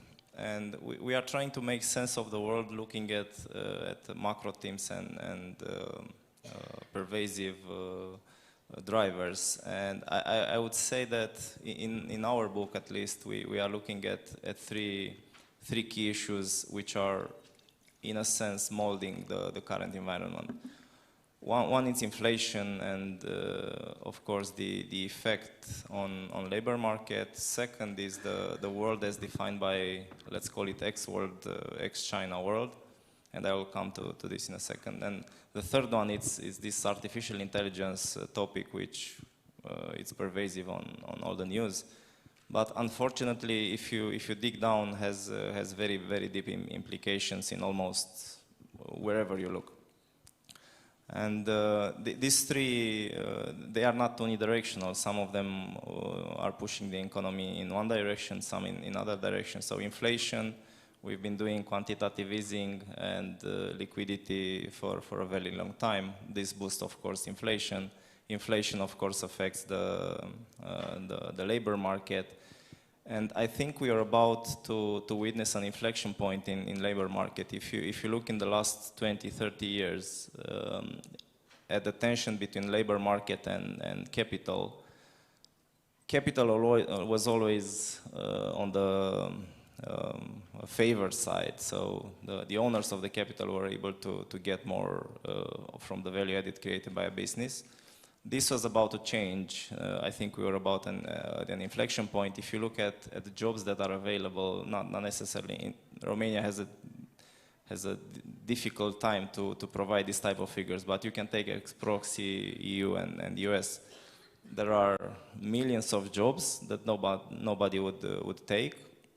What does this tell you is that the labor will become more expensive, meaning the value added created by the business, instead of going to the equity, to the capital, will go, which is not good for me because I'm on the equity side. But should have went to the labor. So then you have this is the first driver, inflation, which has this as a result this impact. Then you have the current environment, ex-China world. Everybody's talking about nearshoring, offshoring. All the supply chain is moving for US, will be located in Mexico, maybe Canada. For EU, breaking news, probably CEE, so which is good for our region. But what does this mean fundamentally is that this is a less effective, cost-effective sort of solution. So the goods and products that will be relocated and produced here will be less effective, which means, again, inflation will be kept at a high level. On the other side of the story, you have this AI story, which is fundamentally extremely powerful, deflationary. In simple terms, I think on knowledge work, The estimation is that 30% of the work can be done through AI, and not in 5 years' time, but in 3-4 quarters. And the cost of doing this will go to, in order of magnitude, you will not have a decrease in cost for lawyers. You are paying 1,000 euro per hour. It will not go to 800 euro, it will go to 200 euro. So it's dramatical as order of magnitude. And that's fundamentally deflationary. We are trying to make sense of all these, let's call it mega trends that we identified, and we are trying to find companies that can navigate within this, which is not easy. Yeah, I know. It doesn't sound very comforting so far. Ivalo, let's see what you have to say. Maybe you will bring some sort of peace of mind, at least for a bit. Yeah, well, on this particular question, I think we can really expand for hours and hours to discuss it. But now I was really thinking, listening to the colleagues, we are constant. What's really going on? It's crisis over crisis over crisis, and all of a sudden, without even understanding, management is really crisis managing. This is what we're doing. Economic cycles somewhat have really shortened over the last decades, and you never know what is coming tomorrow. You have the pandemic, then you have the volatility of markets, then all of a sudden there is inflation coming, and then there is this large geopolitical problem. So people need to be flexible, but what we end up seeing is that companies are looking within their organizations more and more just to see and to find out, going to their own roots and to see how they can become, better inside out. Because apparently, managers, modern managers, they just need to take care and to understand so many, points within the economy, the market, the competition, the talent pool. There's so many things that you need to decide on a daily basis, but you can only do that if you're capable of managing your own internal process, and this is where you, especially in crisis management, you need to tap in and to understand how to make this organization work in a more efficient way.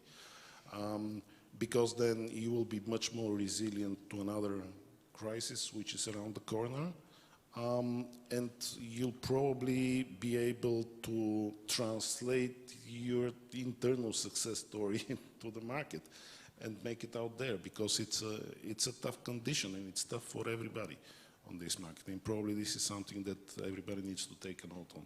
Yeah. Okay, it doesn't make it more comfortable again. The crisis around the corner. Let's try to get ready for it, and then we'll see how it goes for everybody. Okay, Julia, please share something with us that is positive. I need the positive. Okay, let's tell it as it is. Adding on to everyone else before me, yes, we're definitely in a crisis. We see rising interest rates, which results in capital markets drying up. So there's definitely less capital when we look at the whole supply chain of capital all the way down to startups. So less capital, less institutions, less limited partners investing into VC, less investing into emerging managers and emerging markets, staying more with the established managers, mostly in the US market. So as a result, we have less capital at venture funds that can invest into startups, and everyone's holding off on capital a little bit more and waiting out to see what's going to happen. Definitely in the growth stage of startups, we see that a lot of valuations have been reset. There have been down rounds. That's also an effect of there has been a bubble in terms of valuations beforehand. It has been very high. So in terms of growth stage investors, they have seen a lot of down rounds. What's lucky about the Central Eastern European region, though, is that most of the investors here focus on early stages, and the valuations haven't been so high historically here. So as a result, there haven't been so many down rounds, and we can still see some good investments growing. Just for example, in our fund as well, when we see companies growing from here towards the international markets, they can be much more competitive in this current market. So on the positive side, there's definitely potential in this current market. And also on the investment side, we see that, as it's been previously mentioned in the previous panel as well, that investors are going to have to invest. So a lot of the funds are out there. They do have capital. They do have their investment period still active. They're just waiting off to see what's going to happen in the market. So I think by the end of the year, we're definitely going to see some more action. Okay, good, interesting again. Shandor, over to you. Let's hear your story, your view. Let me focus on our portfolio companies, just giving some insight experience. So on the VC side, as Julia said, there's money enough on the market, but where are we actually allocating our money? So what we did in last years, basically constantly making follow-on investments because our companies were in need of extra money. Firstly, because in 2020, for some of our companies, markets simply disappeared and we had to actually finance operations. Very simply, we had to fund the companies just to be able to pay salaries at the end of the month. Then the same company last year, they were screaming for capital because of too many orders are coming in at once, but then banks were not financing anymore. So it's pretty difficult to cope with all these difficulties, though we can call challenges, but I rather call it difficulties. Banks are not really partners for these companies anymore. They are really pushing very hard the brakes and not giving financing. So you have to have a very strong VC fund behind you or private equity, whatever, to cope with all these marketing challenges. That's what we are actually fighting for many of our portfolio companies. Then what we also see as VC fund in these companies is that the growth is very much blocked because they cannot find the people. In the other panel, some of the people mentioned that it's almost impossible to find engineers, or if you find one, then you cannot pay them because big multinationals are paying so much that local companies are not able to cope. So this is also an obstacle of growing a company. And of course, it's also what you said, inflation. You have to raise salaries in a company, and very many companies are not able to raise the salaries as much as we wish to have, because everybody knows that these countries are very much hit by inflation, and it's really a big trouble. Bank financing, as I said, it's gone, but if you have, then it's very expensive. So a lot of issues to solve, and yeah, as everybody said, in VC funds there is money enough, but they just simply also put very hard on the brake, and they are not financing that much anymore. I think VC has reached a peak in 2021 or so, but since then it's decreasing very much visible. So if you ask me, I think the biggest challenge for us is keeping healthy portfolio, so we can focus on our future fund, but keeping a healthy portfolio is very much of a struggle. Okay, I understand. Rudolf, finally, what is going on according to you? There are a lot of things in the market not going quite well. We are assisted a complete reversal of the condition that we had until 2 years ago. We had the longest period, the boom period, 14 years, a lot of money in the market, very low inflation rate. Everybody was investing without any fear. The only fear we had until 2 years ago was the fear of missing out, of missing a deal, a missing of opportunity. When this long period of easy money comes to an abrupt end, a lot of stress and panic can erupt immediately. This is what is happening now. Investors are more risk adverse and they are looking for higher return until now. It's a strong likelihood that we are having a recession, but it's not a crisis. As an investor, you have to be optimistic. You have to deal with fear, and investing, solving this part is part of value investing. The best investments we made till now were in difficult moment, because in difficult moment you are focusing more and you try to understand better the market. Also, as an investor, you are not thinking for short term. Short-term events and short-term results are not very important because your goal is a long-term one. So I think we have to accept this period more as normal one, because I consider that the long period of cheap money was something exceptional. So I think we are now going into more normal event. It's not something that we couldn't predict or anticipate.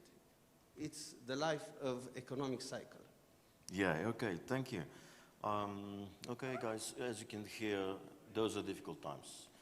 And let's see how the investors react in this context, how they work, what they're looking for, what kind of opportunities do you guys see in the region, how do you operate, what kind of companies you're looking for, what kind of structures, what kind of verticals, what is your ticket, what is your stage, and everything like that. So, in general, how do you operate in these uncertain times? Rudolf, we can start with you this time, please. I can talk about this very, very long. So, last year we increased our capital 20 million euros. We are an evergreen private equity. We don't have a life term because our purpose is to go public in 2025. We are focusing on mature companies with entrepreneurs close to their pension age. This succession product that we understood it's a real necessity in the market is something that you can bring a lot of value on. We put ourselves a lot of questions, how are we bringing value to our investments? And we found a solution of creating holdings, specialized holding, under our private equity company, holding specialized in field of activity, which we are considering strategic. For Romania, we consider that agriculture, food and agriculture, is a strategic field of activity, and also the industrial part, especially construction material. In these areas, we developed two holdings where we try to buy and build, putting synergies and strategic actions on these kind of companies. Our ticket is between, let's say, 8 and 25 million euros. We are combining our equity investments with leverage from the bank, so also banks are financing in this period. We have to accept not the same condition and not the same cost, but as I said, we have to look all the time for the long term. We are active players. We are involved in the company's activity, but our way of doing business is putting the right people in the right place and giving him all the support, not try to teach him how to do his activity in the business. Interesting, thank you. Shandor, how do you operate in this context? So our last fund was about, as I said, about ICT and healthcare. And our new fund is going to be on sustainability and circular economy in the range of about 100 million euros. We have one large institutional investor who is committing already about 40 million euros to our new activities. So what we are looking for is about technologies in the region, including Romania, all the other countries surrounding Hungary, who might be actually regional focused or European focused or global focused technologies. But I'm very happy to have already regional focused technologies. And hopefully we will start our first project even in this country in the last quarter of 2023. And just a little bit in a nutshell, this technology is about making from tires, used tires, again, raw materials like oil, make carbon black and steel. And these components will be again used for plastic production. So basically from garbage you create again products. We have a saying that we can make Eastern Europe 100% circular on tire, because our technology, one of our technologies what we are going to invest is able to, with some factories in these countries, can make all the tire waste circular and again have raw materials and again have products out of it. So this kind of technologies we are looking for in all these countries, and again hopefully this fund will be in place in a few months' time. So that's our focus for the next 10 years or so. Okay, what was the size of your ticket and the stage of the companies eventually? So the size will be around 100 million, so it's still under discussion. We are heading for 100 million, but maybe at the end it will be 120. And one project will be up to about 20 million euros, and we are going to finance between 10 and 20 million. So it will be not that many projects though. Understood, thank you. Useful, thank you. Julia, you're next. Yeah, so we first started investing in 2019. That's when we set up Vespucci Partners. And our original thesis was to invest into seed stage companies in the Central Eastern European region and look at what the region has to offer and what's its strength. And we definitely see that being technology and the tech talent.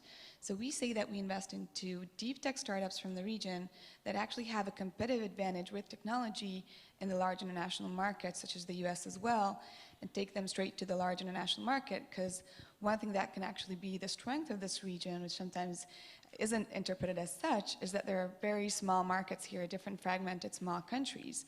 So when you're taking technology to a different market, similar to what Israel has done, you can actually jump straight to large international markets, and that's what we bet on. And actually during these harder times, even last year, this has shown the real strength that it offers, and even with inflation here in the region, it actually was a great thing for a lot of our startups, because once they're developing their technology here and already selling it in the US market, they've actually been way more profitable than their competitors who were just US based. And they were actually able to show to their investors that while other US companies had to cut down on employees and cut down on growth, our companies could keep on growing, and it's much more cost advantageous to be able to develop and keep on developing here in the Central Eastern European region.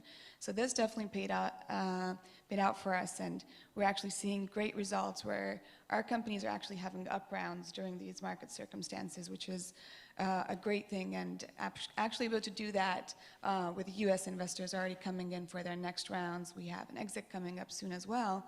So we're definitely still investing too, and we see that vintage years when there's actually a crisis or a downturn are actually the best ones at the end of the day. So we now see great potential, and great startups have a harder time to get funding. So it's actually a market of investors now, and we get to select even more so which startups we want to invest into.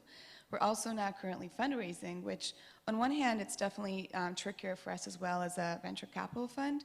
But being able to show what we have to offer as the Central Eastern European region and what are the advantages to this thesis, we actually see traction there too.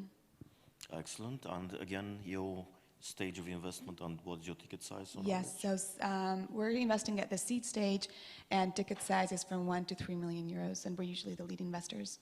Good, thank you. Ivailo, over to you. Let's see how you operate in this. Yeah, probably just a little bit of background and some numbers from Black Pig Capital.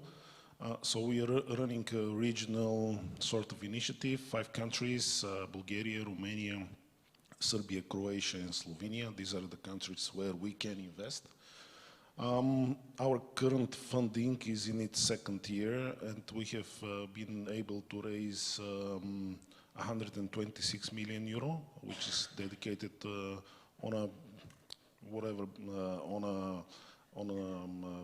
some rational basis to be invested in these countries.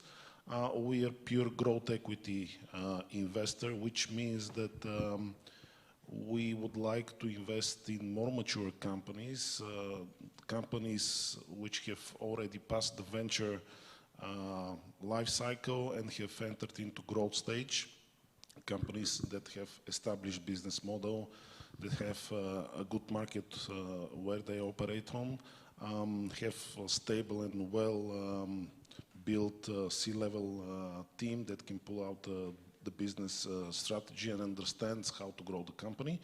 And we support such entrepreneurs. Our investment ticket can vary anywhere, between 5 and even 15 million euro. So far, we have four investments. We have our first investment is in a company here called Verdino in Romania. We have 2 investments in Bulgaria. We've recently closed an investment in Slovenia. Looking at the pipeline, what I can share is that in all of the countries, we see a lot of opportunities with a lot of interesting companies. We invest agnostically across many sectors. We are not dedicated technology team. We are not dedicated to specific subsectors. We look at anything from FMCG to technology to engineering to business services, etc., etc. We try to find those business models which are relevant to the specific industry, which can be grown and which can become a dominant player on any market. Of course, everybody is looking for innovations, and these days, what we can also share is that since businesses are now heavily starting to digitalize their operations, we'd also like to, to extend funding to those companies that are already, pushing this forward, because this is basically what markets are expecting, and especially in the B2C, but also B2B segments. This is what you can see. I mean, people and managers, they're requiring this digital transformation. I think what I can also say is that we try to really be hands-on investors and work with the companies to achieve their goals. There isn't a company that we have met that ticks all of the boxes. I mean, there is always something that companies need to internally develop, whether that's an expertise towards a specific market or whether it's an expertise towards a specific function of the business. So sometimes we help them with, the economic, social, and governance principles which they need to create with certain policies. We also really work a lot with their inorganic growth strategies. And here I can give you an example, from our first fund. I think collectively with the companies where we invested, we have probably made more than 15 acquisitions of similar companies. We've just had today, I think we're having a signing. We are acquiring a company here in Romania with one of our investees companies. So we believe that this is a strong strategy, but it's not only an acquisition just for the sake of acquiring businesses. This has to be justified, and it has to be looked at very carefully, how it fits your business model, where is the culture, where are the prospects, where can you extract synergies if such are available, would that make any sense on the different markets, can you deploy your technology to the acquired target. There are just so many questions on many levels. I mean, the entire integration of an acquired company is always something that could take up to a year. So we are, pushing to these strategies only where we think the companies can actually manage with that. So all in all, we are hands-on investors. We can also do larger tickets because our investor base is sort of diverse. I mean, we have the big IFIs such as the European Investment Fund, IFC and EBRD, but also a number of pension funds and insurance companies which are backing up. Together with them, we can invest more money. We've been even currently looking at tickets which exceed 25, 30 million euro, where we can provide part of the capital, and part of the capital can be provided by some of our partners. Okay, that sounds interesting. Thank you. By the way, you invested in EU Shipments, the startup that was on stage here before. So guys, if you want to see the dynamics of the relationship between an investor and a startup, look at those two guys, how they hold hands together, maybe, I don't know. Okay, Claudio, over to you, please. Share your way of operation these days. Yeah. I mean, coming back to the previous point, we are absolutely not scared of investing. We've been here in 2007 when the world crumbled. We had difficult times with the portfolio companies. We stuck by them, restructured everything, put more money, put more capital, and navigated out of that situation. Today we are not there. I mean, we are also probably among the very few that invested 1 month after the corona started, when the world closed down. We had an investment committee. There was a transaction, 100 million euro, and we were thinking, what the hell do we do now? Do we close and send them the money, or? And it was a 3-hour discussion. In the end, we asked for a small price reduction, simply because we are analyzing whether the company will still be there 1 week after we invest, which was a completely different discussion versus 6 months before. So we are not afraid to put the money at work. We are looking for entrepreneurs. As I said, we invest with the quasi-equity, which is good because the entrepreneurs don't get diluted. We've done 56, 57, 58 transactions by now in Central and Eastern Europe, 49 exits. So we know how to navigate. I think we have a very experienced team. We've raised last year a different strategy, so we became a multi-strategy type of manager. We raised a credit fund. It's, I think, among the very few in Central and Eastern Europe. In Western Europe, the market is extremely developed and exploded in the last couple of years. We didn't anticipate the interest rate raise, which is a little bit helpful. The new fund, it's run by a completely different management team, but it's controlled by us. And they have a fund of 100 million euro, which is also sizable, smaller than our main fund, but still sizable. Yeah, I mean, we are just. I would, if you allow me, I would just tell a story which links into the topic of the conference. And I will be brief. We invest in Romania, for instance. We invested in a small company in Fund 4, Fund 3, I think. We invest in a small company in Otopeni, in healthcare space. We are industry agnostic. We don't know about a lot about anything. We just learn before we invest. And we took the second best doctor in Austria. We brought him here. We took him to the clinic, and we said it's a radiotherapy, cancer treatment, life-saving type of treatment, highly advanced in healthcare. He spent 1 day looking at the technology, looking at the medical knowledge, looking at the processes, procedures. And then after 1 day, he said, well, this is a spaceship. I said, are you kidding? What do you mean? He said, and this is a story that I constantly tell all the investors when we bring money from outside the region, as I've mentioned before. He said 5% of the treatments in Austria, Germany, France are done on this level of technology that you have in Otopeni. I said, wow. And this is a story that I'm biased because I'm Romanian, of course.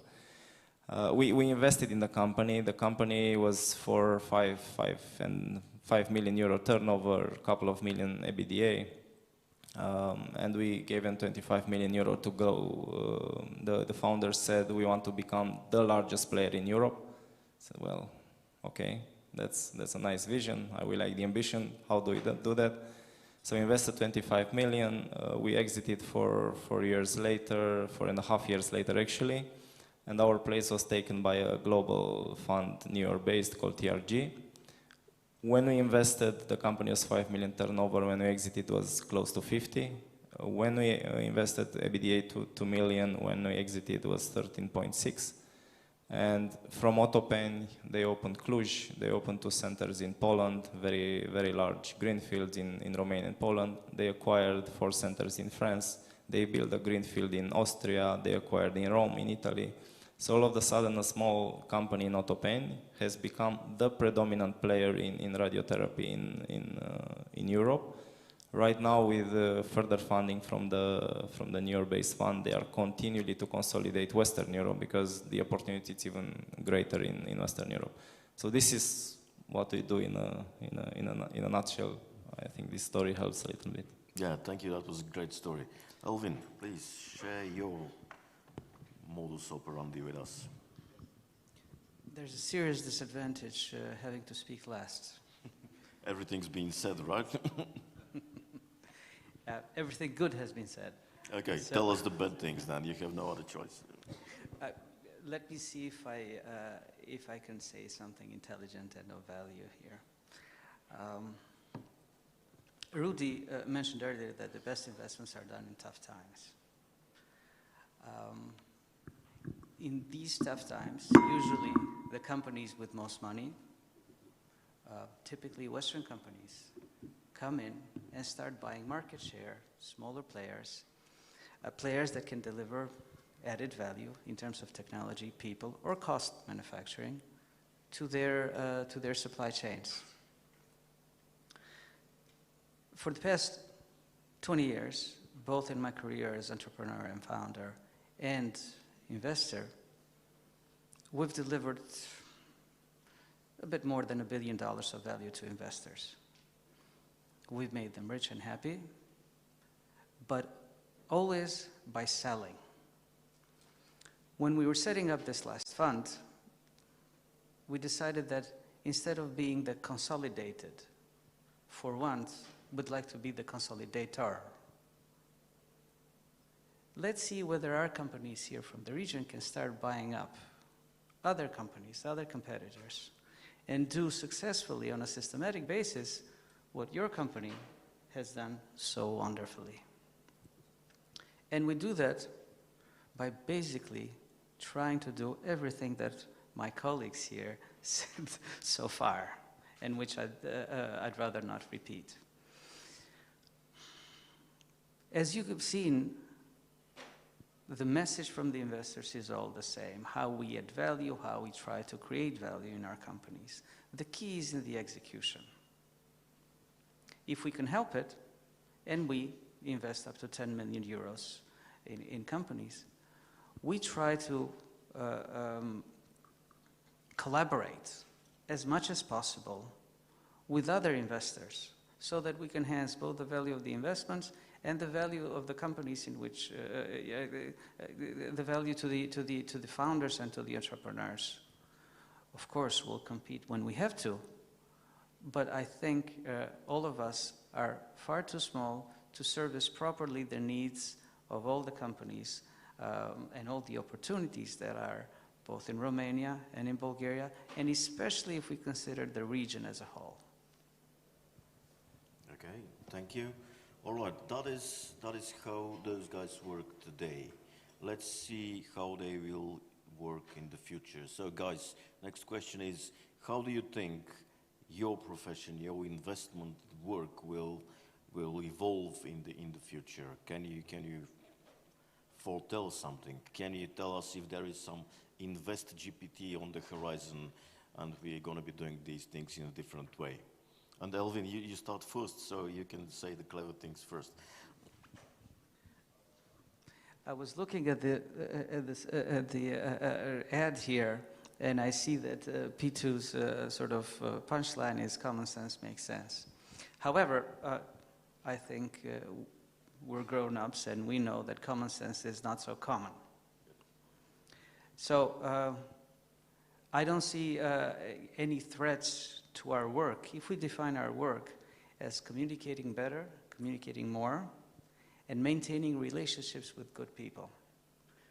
To be honest, I've tried to use in our office ChatGPT to write our investors' letters, and it has worked to a certain extent. You will be able to outsource all sorts of analytical work. What you cannot outsource to any machines is vision.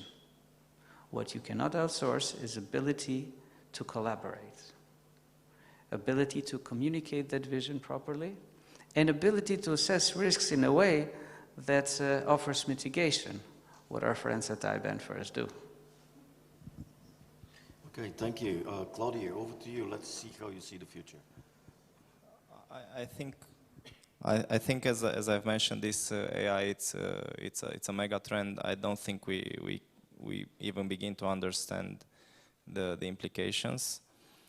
I have to admit that my kids used the ChatGPT before me. I'm a little bit ashamed by this. Now they have as a starting point the internet ChatGPT, so they are forced to think in terms of how they can use it.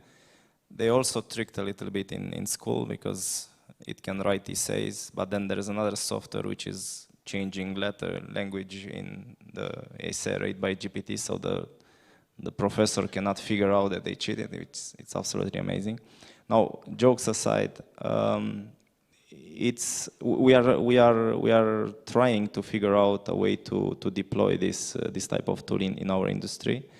I'm a late stage investor. So I'm investing in number 1, 2, 3 type of player, mature companies. In VC world, I was in Boston recently. The discussion is completely different. The discussion was, and this may be a shock, but the conversation was between the VC partners, same level as we are.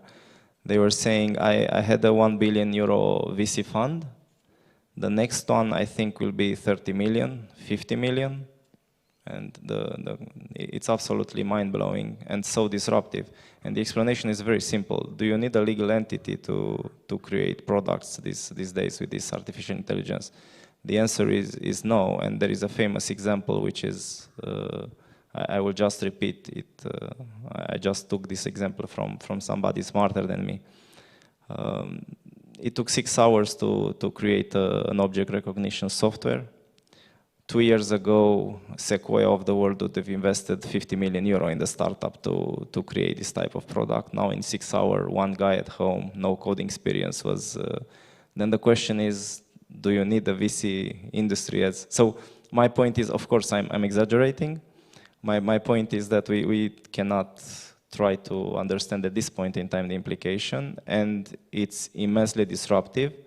It's also immensely disruptive from a completely different consideration. If you look at all the big tech companies, the 4 famous, Facebook, whatever, in terms of innovation, if you clinically look at it, last innovation was 12, 13 years ago. So if you take any of them, Google, Facebook, whatever, while right now we are on a sort of world-changing platform with this AI, and innovation is very fast. But not only it's very fast, but iteration it's extremely fast. I mean, let's take the iPhone. It took a couple of years for the next iPhone to show up. Right now, ChatGPT 3.5, 3 months later, you had 4, which is significantly improved. So you don't have to deal only with innovation. You also have to deal with the speed of iteration, which is very, very, very difficult to assess. So we are trying to incorporate in our businesses, and we are trying to also look for companies that have the ability to handle this key issue. Okay, thank you. Ivailo, go on. Yeah, what to say? We had an internal strategy meeting last week also, just to discuss, where the fund is heading, how we abide the strategy, and we actually touched upon this subject, ChatGPT, artificial intelligence, how better we can take advantage of it, what about our companies, etc., etc. I personally think that, yeah, I mean, this technology is going to influence everybody, including our industry. I mean, that's way sure. The question is, I mean, because everybody's now talking about the singularity point, and at that point, probably there wouldn't even be a need of private equity, to service other industries. Who knows? So I'm not going to be too clever to give out answers what's going to happen in the next 5 to 10 years. A lot of things are going to definitely change. I don't personally believe that private equity fund management will be that heavily augmented. Not unless we're going to be talking to machines, if artificial intelligence is going to make up choices. I mean, at that point in time, I think we are all doomed. So we're out of business, so to speak. But I mean, this business model that we have and that we play and that we run is actually relies on human relationship. At the end of the day, this is what we're doing. We're talking to people, we're making decisions, we are convincing one another on how we do things and what's really best for a company. And as long as there is this emotion, I don't think that we will be that much influenced. Okay, so you're not entirely safe, but you're on the safe side a little bit. Julia, please tell the future for us. Yes, so in terms of ChatGPT, definitely what has happened is that artificial intelligence actually became a commodity. And now anyone can build anything onto it, any application. So I think that's very interesting for everyone. On the other hand, I think 10, but even 5 years ago, we all thought that AI will come in and we will have blue-collar jobs that will be actually taken by robots instead. And then we actually thought that one thing that AI will not be able to do is be creative. Now, instead of what we see with ChatGPT and AI now, it's the opposite. There's a lot of creativity in AI. It can actually do a painting instead of us, and we don't even necessarily need artists anymore. So now, instead of blue-collar jobs being the ones taken off the market, it's actually the white-collar jobs and creativity. So we might not need a graphic designer anymore, but we're still going to need people who are building our houses. So I think we're going to see immense change in terms of markets and how it's going to shift. On the other hand, I think in our job as venture capital and private equity, as previously mentioned, we are doing business with people, and it's one thing for us to decide what we see as a potential of the company. But on the other hand, that company is run by people, the founders. So our job is really to determine what do we see in terms of execution, what do we see in terms of those people, and do we want to invest and work together with those people? And as of now, I think AI is not capable to decide that and do it as well as we can. So I think we're still going to be around for a while, but yeah. Okay, great. Sandor, tell the future for us again. I cannot really add too much to the previous opinions. I also believe that it will change our industry. I mean, our target companies will be certainly different than today. But our work as fund managers, basically, I believe that we will do mainly the same thing like we did in last, I've been doing it for 15 years, talking to the founders, trying to find good teams, trying to support their growth. I don't think that our work is going to change a lot. The portfolio companies' technologies will change a lot, and of course we have to select those ones who have got the potential to grow internationally or globally.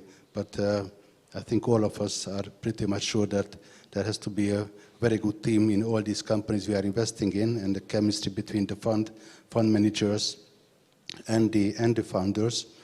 And I think we are going to use the same management skills as we did before, mainly really creating good teams with the colleagues of the fund management company and the portfolio companies. But certainly, yes, this technology is going to change a lot in all industries. Okay, thank you, Rudolf, and over to you. What is the future? For sure, I'm not a future teller. I consider myself closer to a driver, an old school driver, without Waze in this moment, but I still have a map, partly designed by us, and probably a compass. I don't believe in perfect timing or perfect investment, perfect company, perfect wife or husband. I think you have to take a decision and then to deal with it and make out of the best then you can do. In this moment, I still think the best investment is in a performant team, which are not waiting the future to unfold in front of us, but we are taking an active role and try to shape our own future and accept the decision that we are taking, and for sure not all the decision will be profitable, not all our investments will have 3 times the money, but this is the responsible part and the optimistic part of the investor, the role that we have to take. And this role will not change. Yeah, thank you. Guys, it often seems from the outside that these guys' life is a little bit too comfortable. Investors kind of live a comfortable life. Now you know that this is not exactly correct because they have fears, they have uncertainties and everything else. Now let's make life a little bit more difficult for them and ask them questions. We have like a couple of more minutes for questions, so who wants to shoot first?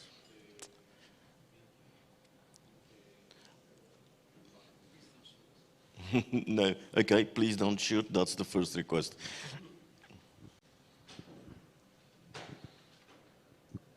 There was somebody over there, I think. Okay.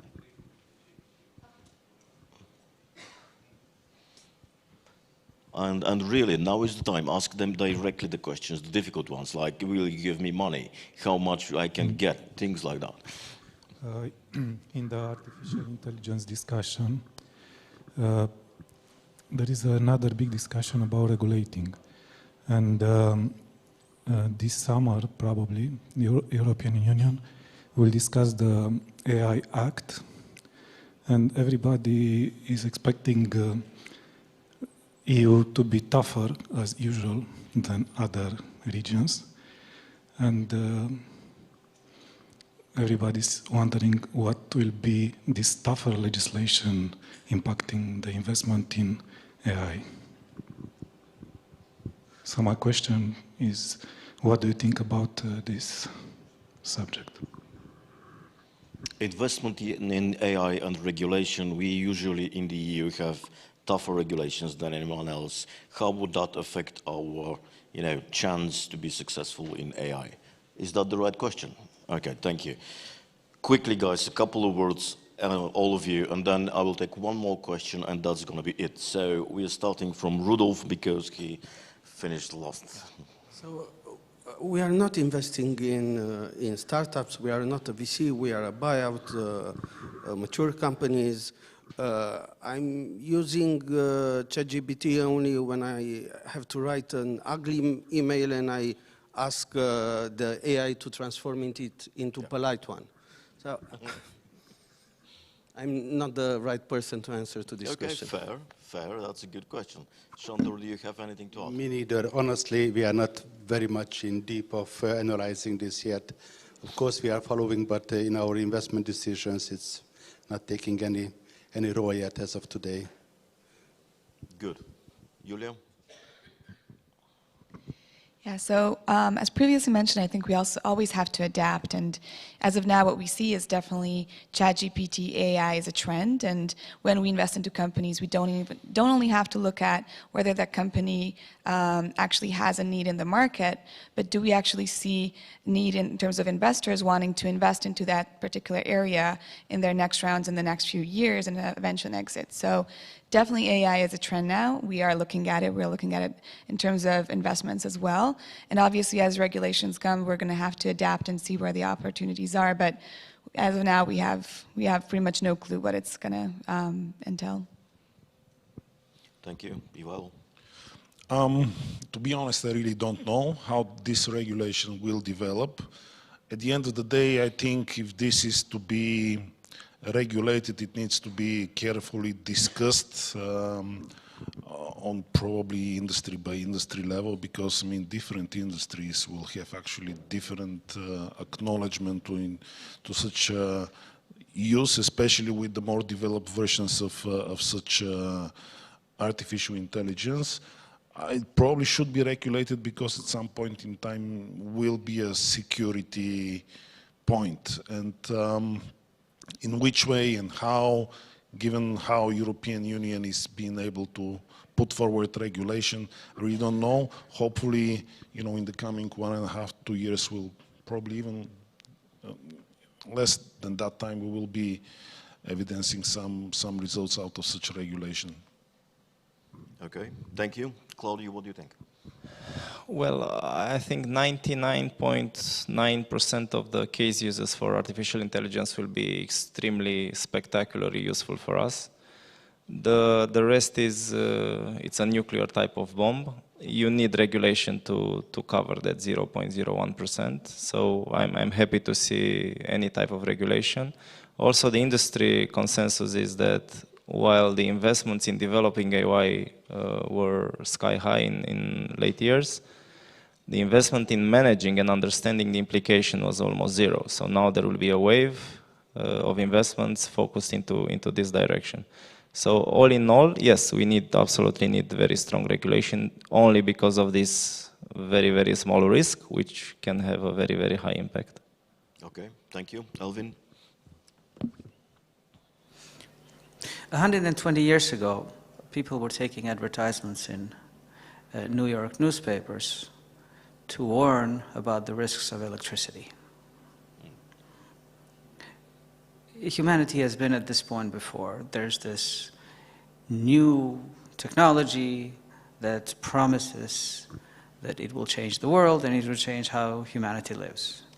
I think we're living in a bit of a fashionable moment now for AI, where everyone feels compelled that they need to contemplate all the potential uses of the AI and regulate them. Now, seeing how the EU works, I suspect that by the time that they're ready with the regulation, parts of it will already be outdated. Perhaps they should use ChatGPT to write the regulation. Now, having said that, and jokes apart, there are clearly AI applications that we can use today in the way that we do business. Our healthcare practice, for instance, will start using increasingly AI in order to streamline the work that it does to deliver quality healthcare to patients, both at home and in the primary care centers that we operate. If we can do that consistently well, then we decrease the costs to the patients, we increase access to quality healthcare, and at the same time, we end up doing a good business. Thank you. Okay, everyone, our time is up. We can keep doing this all day. I know it's interesting, but unfortunately we have to end and give chance to the next very interesting panel. So I would like to thank all of the panelists here.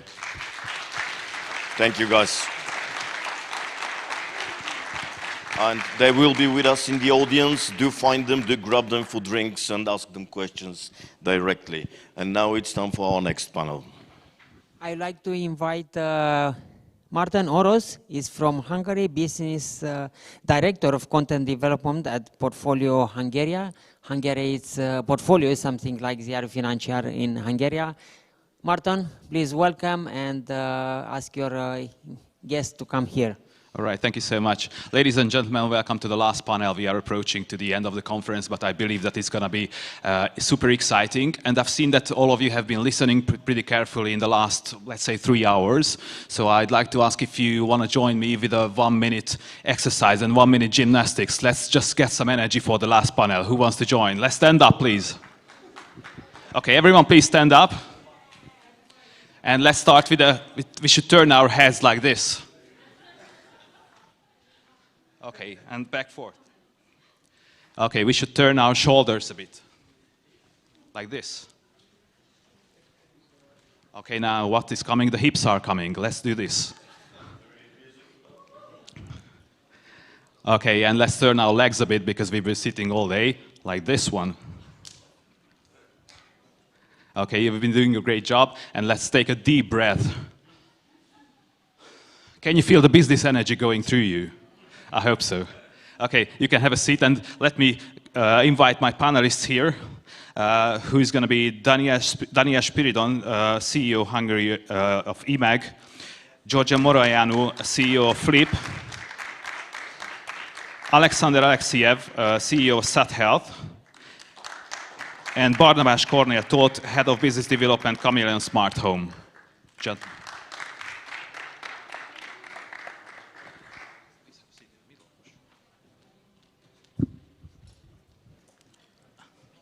And I was thinking that we should do not a traditional or conventional panel speaking, but we should do something like a therapy session, like a group therapy. Like I should call it the Anonym Businessman Club. What do you think about that? And I'd like to ask you first, because we need some introduction from you. And I'd like to ask you to introduce yourself, but not in a regular way. But let's say that please introduce yourself. What is your job at your company? Please introduce your company in a few sentences. And please tell me what is the biggest challenge of the expansion in Central and Eastern European region for your company. I think I started as the therapist. Okay, so I'm Márton, I'm 40 years old. I'm working at Portfolio, which is the Hungarian Ziarul Financiar.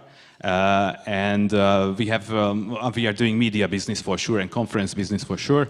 And our biggest challenge that we cannot find business journalists who would write and speak English so well that we could write English business articles in the region. So I think it's a hard topic, even if we have artificial intelligence and good translators, but it's far from being a journalist. So it is a pretty hard topic. This is why you should read here in Romania Ziarul Financiar, and when you come to Hungary you should read Portfolio.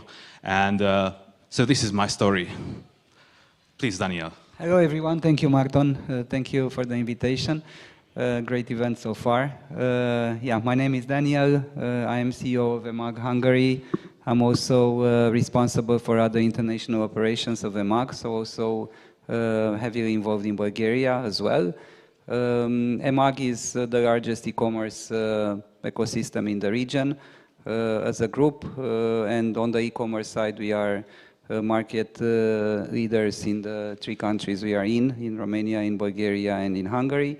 The biggest challenge that we have at the moment is how we continue to grow in the current context without making now decisions that hinder the growth, but actually making the decisions that enable us to grow even more in the future. Hi everyone, thanks for the invitation. So my name is George. I'm one of the 3 founders and the CEO of Flip. Flip is the largest e-commerce for refurbished smartphones and very soon refurbished electronics in Central Eastern Europe. We have launched the company in very end of 2019, beginning of 2020. So it's been a little bit more than 3.5 years since we've been on the market. And from 3 co-founders, we are now a company that has done roughly 40 million euro in sales last year. We are 170 colleagues in the organization, and we are present in 3 countries, Romania being our main market, and then last year we also launched Bulgaria and Hungary. And I would say the biggest challenge, very similar to, but perhaps on a smaller scale, is similar to what Daniel has said, is basically trying to continue the land grab and the expansion, the territorial expansion in this region, but at the same time keeping a very lean cost structure. Hello. My name is Alexander Alexiev. I'm founder and CEO of SatHealth. My company was founded in 2017, and we started with data and analytics for the pharmaceutical industry. We are serving pharmaceutical producers, which are international big 20 companies, with market data, market analysis, market researches, and in 2018 we started serving them also with patient support programs. We are providing different kind of services directly to the patients, which are treated with mostly biological drugs during their whole treatment process. We saw that there are a lot of needs for the patients, and that's why last year we started a new initiative serving directly different kind of healthcare services to the patients. In late last year, we found our investor, which is helping us to grow. And currently we are acquiring different kind of medical centers, polyclinics, expanding our telehealth services, and looking for expansion in several markets. Thank you. Well, first of all, thank you, iBanFirst, for the chance to participate on this very special therapy session. I even tried to form a circle a little bit for the event. Well, Chameleon Smart Home is a home automation company based in Hungary, in Budapest. But I'm leading the international expansion of the company, and actually Romania is one of our targets. We started our operations here at the end of 2021, and since then we have more than 25 partners throughout Romania, and we see it as a promising market.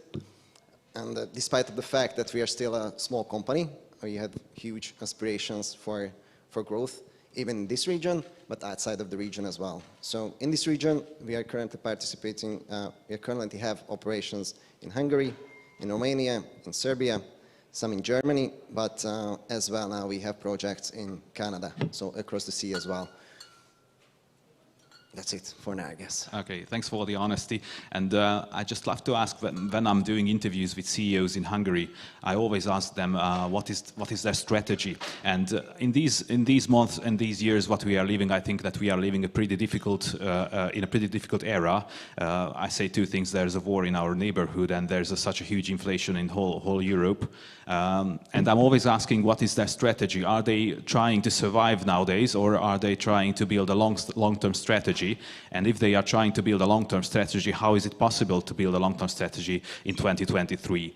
Luckily, for example, we have in Hungary we have the highest inflation in the EU, which is over 20% now, and I think we are so lucky with it. So, but what we can see that consumption is going lower and lower, and for sure I must not talk about the war which is in our neighborhood. So what is the strategy nowadays? A long-term strategy, like a developing strategy, or a short-term survival?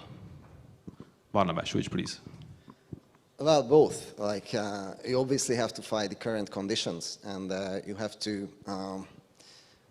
face the challenges that are around us. But as representing a company which plays a role in an industry which is very much tied to the constructions and the construction industry, for us almost everything is about the long term. Like we cannot think in short terms, because our focus is condominiums. Like imagine, like from the design to the actual finish of a condominium that can last 3 years or 4 years even. So you always have to focus on the long term. And in the meantime, of course, when there are challenges, there is war in next door, there is like insanely huge inflation, which obviously, like we heard from many of the other panelists before, very much affects the salaries as well, which is, I think, the most crucial part, because we are working in technology, and we need a lot of engineers, we need program developers, and in their case, the growth of the salaries, especially in this area or in this corner of the world, is rapid growth. So that's the hardest and biggest challenge, I guess, to keep the talent around us, because that's the key to grow. But I believe in Bulgaria you have way too different challenges, no? Not so big difference. I would just agree with Barnabas that you have to have a long-term strategy, and in the meanwhile you should adapt to the changes, because we are living in a constant changing world, And especially in the healthcare, there are so many innovations that you should be tracking them and to be adapting your technologies and your services according to the current situation. Yeah, the main challenge are for me the people and the financing. I think everywhere we are looking for the same challenges in terms of lacking of personnel, which is qualified, and especially in healthcare, everybody is talking about lack of doctors and nurses. So the situation in Bulgaria is pretty much similar. Yeah. So I would say for us, the situation is a little bit different, and perhaps we are, in fact, even helped a bit by the tougher macroeconomical times. So as people look to, I don't know, reduce their spending, obviously our products, refurbished electronics they come in at cheaper prices. And we become a much more obvious choice for consumers. So I would say that we get a little bit of headwinds for this. In the same time, we're also looking at long term. So we know, and we've established to ourselves that the strategy that we're taking is we want to be the leader in the region, meaning that we want to do investments that help us gain market share in the region and help us consolidate our presence. In the same time, we do believe that we can do all of this with a very, very lean cost structure in order to not to put anything at risk. So I would say long-term outlook, but also short-term actions. Well, I think our job as CEOs is always to keep the long perspective, and this is super important. So one of the important things in my day-to-day job is to make sure that in the discussions with the stakeholders that we have, from our internal team to the sellers that we have in our marketplace and the suppliers that we have for our stock that we sell, to investors in the company, we always remind them of the long-term perspective. And for instance, in e-commerce, this looks very good, right? So I think it's very important that we balance in the communication in the day-to-day that looks sometimes not okay, and with negative information, negative news. We manage to balance the long-term perspective, and in e-commerce, for instance, this means double-digit growth, continuous, over the next many years, and we see it already, let's say, resuming to that extent compared to the past 2 years. So from that perspective, I think that's an important, let's say, mission to us CEOs to continue sharing this long-term perspective. The two things that in terms of strategy, so what we do, what you asked, Martin, I think one important thing is about the team and the people, and this is really the time when while you actually try to find new ways to organize and become leaner in some ways, but also a bit more effective in the way you operate, you also strengthen the team. So at EMAG, we invested a lot in strengthening the team and getting people on board and making sure that they share the same vision and the same long-term perspective.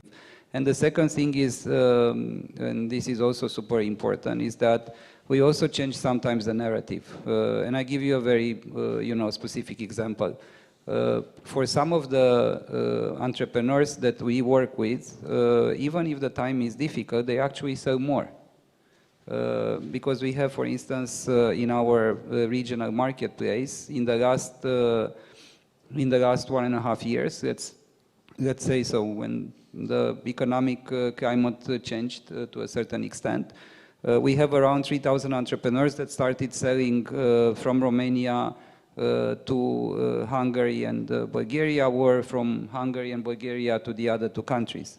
And effectively, for these sellers, they actually sell more. These are entrepreneurs that, even in the current context, with the support of EMAG and the technology and the platforms that we offer, they can actually say, well, I'm doing better now than I was doing a couple of years back.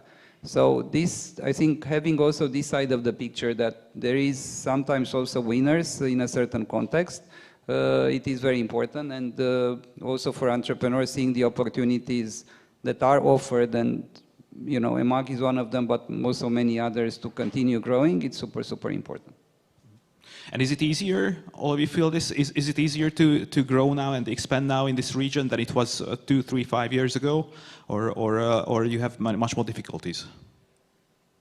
Again, I think it depends a lot on the type of company. But one thing that makes it much easier now compared to 5, 10 years ago is technology. So a bigger pillar of expansion and the way that companies are able to do it now is technology. And this one makes it, I would say, sometimes cheaper to expand, because you depend less on fixed assets and on infrastructure that actually locks you with a certain amount of fixed cost and risk. On the other hand, it also enables you to be much faster. So from that perspective, again, seeing in practice what happens also with our sellers, the entrepreneurs that we help on our platform, but also seeing in EMAG, as you know, day to day with my team, how fast we are able to innovate and change things. I actually think that from that perspective, the access to ideas and innovation that drive growth is now much better, and it's in that way easier.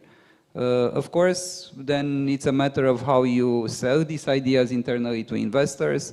It's a matter of how you convince them that this is the right thing to do. And then if you get access to resources, then you're able to grow for sure. Of course, the growth, it's not something that happens in 3 months, 6 months, 1 year. The growth is a long-term game, and it's a marathon. So if we put all this together, the technology, the investors, as we discussed also here, that are keen on investing in the region and hearing a positive story, and also the fact that we have good perspective here, I would say, to your question, growth is easier now.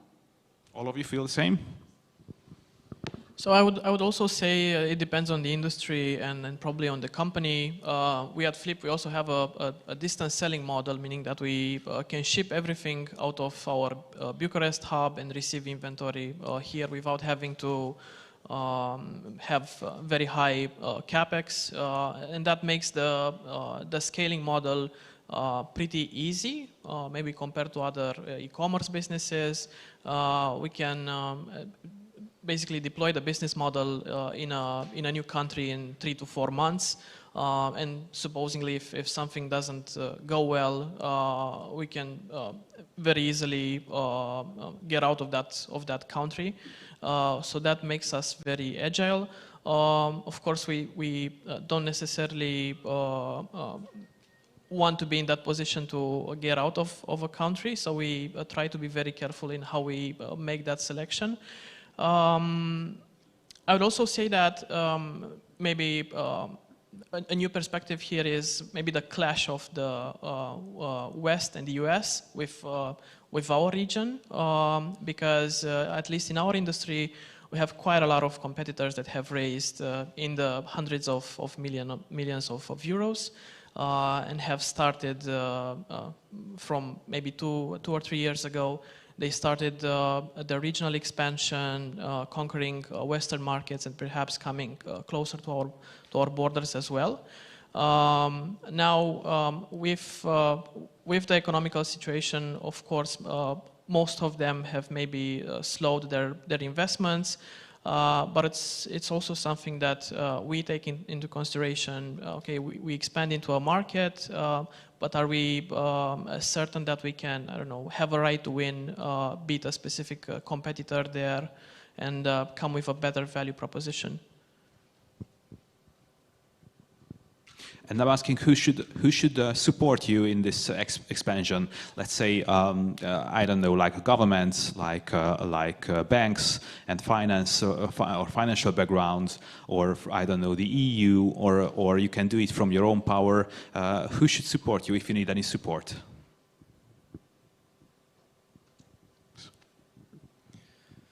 I can share from my experience that banks are not very reluctant to help entrepreneurs and startups. They're pretty conservative, and they wish to guarantee with your own real estates or something which you can guarantee with. Here comes the investors. Any kind of funds like venture capital or equity funds, which are actually seeing the potential in startups and investing in order to grow it. And of course, at the end of the day, they do it for return of investment. And on the second hand, partnerships are also a way of growing your business and your markets.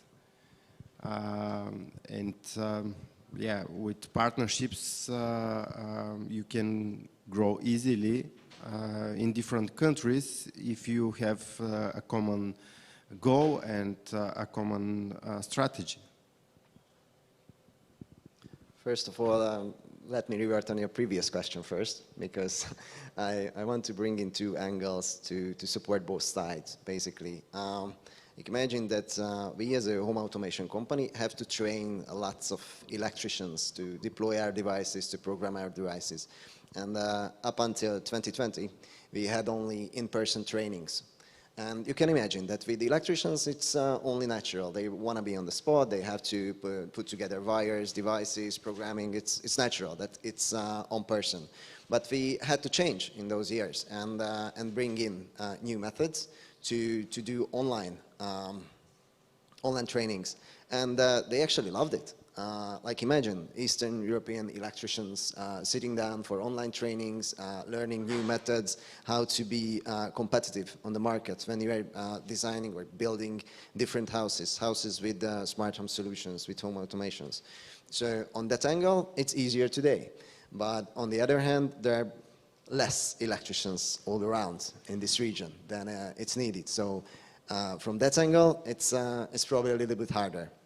I've actually seen a meme which kind of relates to this, when it said to the new generation, Generation Z, that stop being influencers, we need electricians, and that's something I can very much relate to.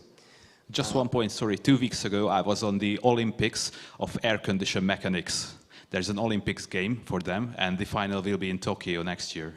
It's a good thing they have those. Like, actually, I very much related to this listening to the previous panel as well, when talking about AI and the fact that it's actually replacing white-collar jobs. But AI jumping in and doing electrical works, that's not a reality in the near future. That's robotics, I guess, but that's a bit more far ahead.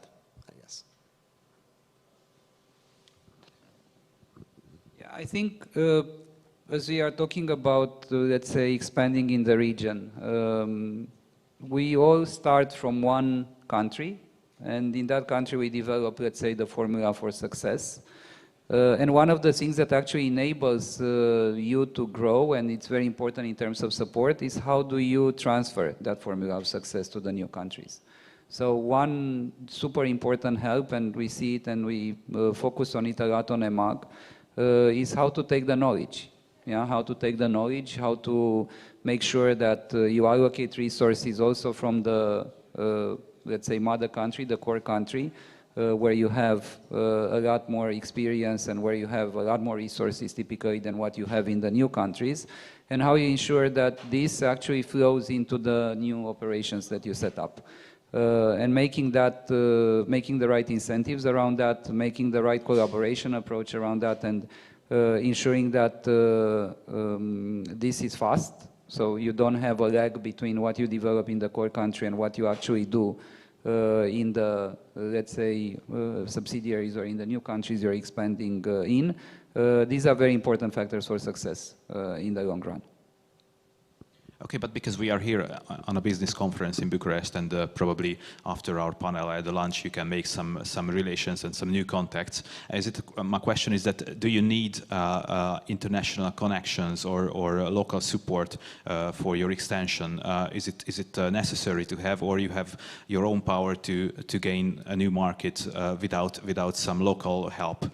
You need anything from the regional countries? You have good relations with local companies or suppliers? So again, I believe it depends on maybe the business model, but I would dare to say that for most companies, in order to win in the long run, we do actually need some type of geographical expertise, I would say, and feet on the ground. We have chosen to basically employ country managers from those specific countries. It's, I don't know, for a company that starts in Romania and wants to conquer other geographical regions, it's pretty hard to know it all. Even if you build all sorts of competencies from, I don't know, operations, marketing, and so on, you still do need some local flavor to make it work. Because one thing that we have to acknowledge is there are cultural differences in between these countries. So we do look at Central Eastern Europe as, let's say, the totality of the market that we can expand to, but still we have to take each market as being a different one. And some of them have smaller differences, and some come with bigger ones. So locally we do try to get local people in order to understand the market conditions, the differences, and also employ local partnerships as well. So where it actually makes sense and it provides value, we do them. I can talk about my field of competences about healthcare, and medicine and healthcare are pretty much everywhere the same. The difference is the legislation and the language. So expanding into new markets, the easiest way would be with partnerships. Because of the local establishments, it's always easier. If you go by yourself, it will take double or triple the time. And finding the proper people, managers and staff, it's really difficult. So again, partnerships are the easiest way. My answer would be most definitely yes. Like, partnerships are insanely important, especially in our field. Like, without them, it's kind of impossible to conquer a new market and set foot on it. In our case, even our country managers, for example, to Romania, are Romanian nationals. So they have a much deeper knowledge of the local environment, and they have, obviously, they had previous connections as well, and through them, it's much easier to find the right partners to work with on a new market. But I think to expanding to anywhere else outside of your home country, that's the key, finding the right partners to do it with. But I also believe that EMAG Hungary has also several Hungarian suppliers, or I don't know, companies to work with. Am I right? Absolutely, Martin. And if we look the time that we actually spend in this type of relationship, it is incredibly high. Yeah, so we have more than 300 big suppliers that you know, we work with every day. Basically, our team on the commercial side, you know, has joint plans. Also looks at the long-term perspective. tries to develop the joint campaigns and so on. We have more than 4,000 sellers, entrepreneurs in Hungary that again we work with every day. We tell them, we teach them how to be more proficient in e-commerce, how to maximize their sales. And of course, the products that they bring on our platform, they make a difference for our customers. So it is, let's say, mutual benefit, and they are essential for our growth in Hungary. We work with a lot of local entities because, for instance, we developed infrastructure for e-commerce there. We developed a warehouse that now allows us to do very good operations for the customers there, but this required a lot of work with the local authorities at the local level, at the central level. We are expanding together with our same-day colleagues. We are expanding the locker network, the EasyBox network there as well, and this also requires collaboration. So I think your point around how you do that on an everyday basis, you develop the muscle of that and make sure that you don't stay in your office and forget about the outside world. It is absolutely critical. And having local people that can navigate this environment is super important. Let me turn back to one of my first questions. We have mentioned that we are living in a difficult era and in a difficult region. But do you feel that this know-how, what you gather here from this region and from this era or from these years, does it help you to grow your business abroad, like in Western Europe or in Asia or in the US? Is it supporting you these circumstances to be a braver entrepreneur and to grow your business out of this region? I would say yes. So as Daniel mentioned, the first country where you launch is basically the country where you develop your playbook, where you learn how to make your first sales, and then as time passes to add to that business model. So I would say, I don't know, maybe 70% of our playbook has been developed in Romania, and then the other 30% is maybe adjusted according to the market conditions, competitors, and so on. I would also add maybe that it's also what changed from maybe the past year to this year is I would say the mindset of the entrepreneurs, or at least in our case, last year has been nothing else mattered than growth. We looked at basically EBITDA was I wouldn't say a strange KPI, but it didn't matter as much as top line growth. As for most of the startups that have been in this cycle, so it was all about land grab. We added more than 100 people in our team. We basically created this entire organization. Processes were all cracking up, and we expanded in 2 new countries. So it was very much newness. And as a small startup, as a growing startup, most of the times the processes can keep up with this type of growth. So what happened is this year, maybe I would say the benefit of it is that we have a lot more time to do things better, with maybe more data behind, with more intention to align our entire team. So this has been for us as I would say first-time entrepreneurs, it's very interesting to live through this lifetime of the cycle, and it's been a change of mindset.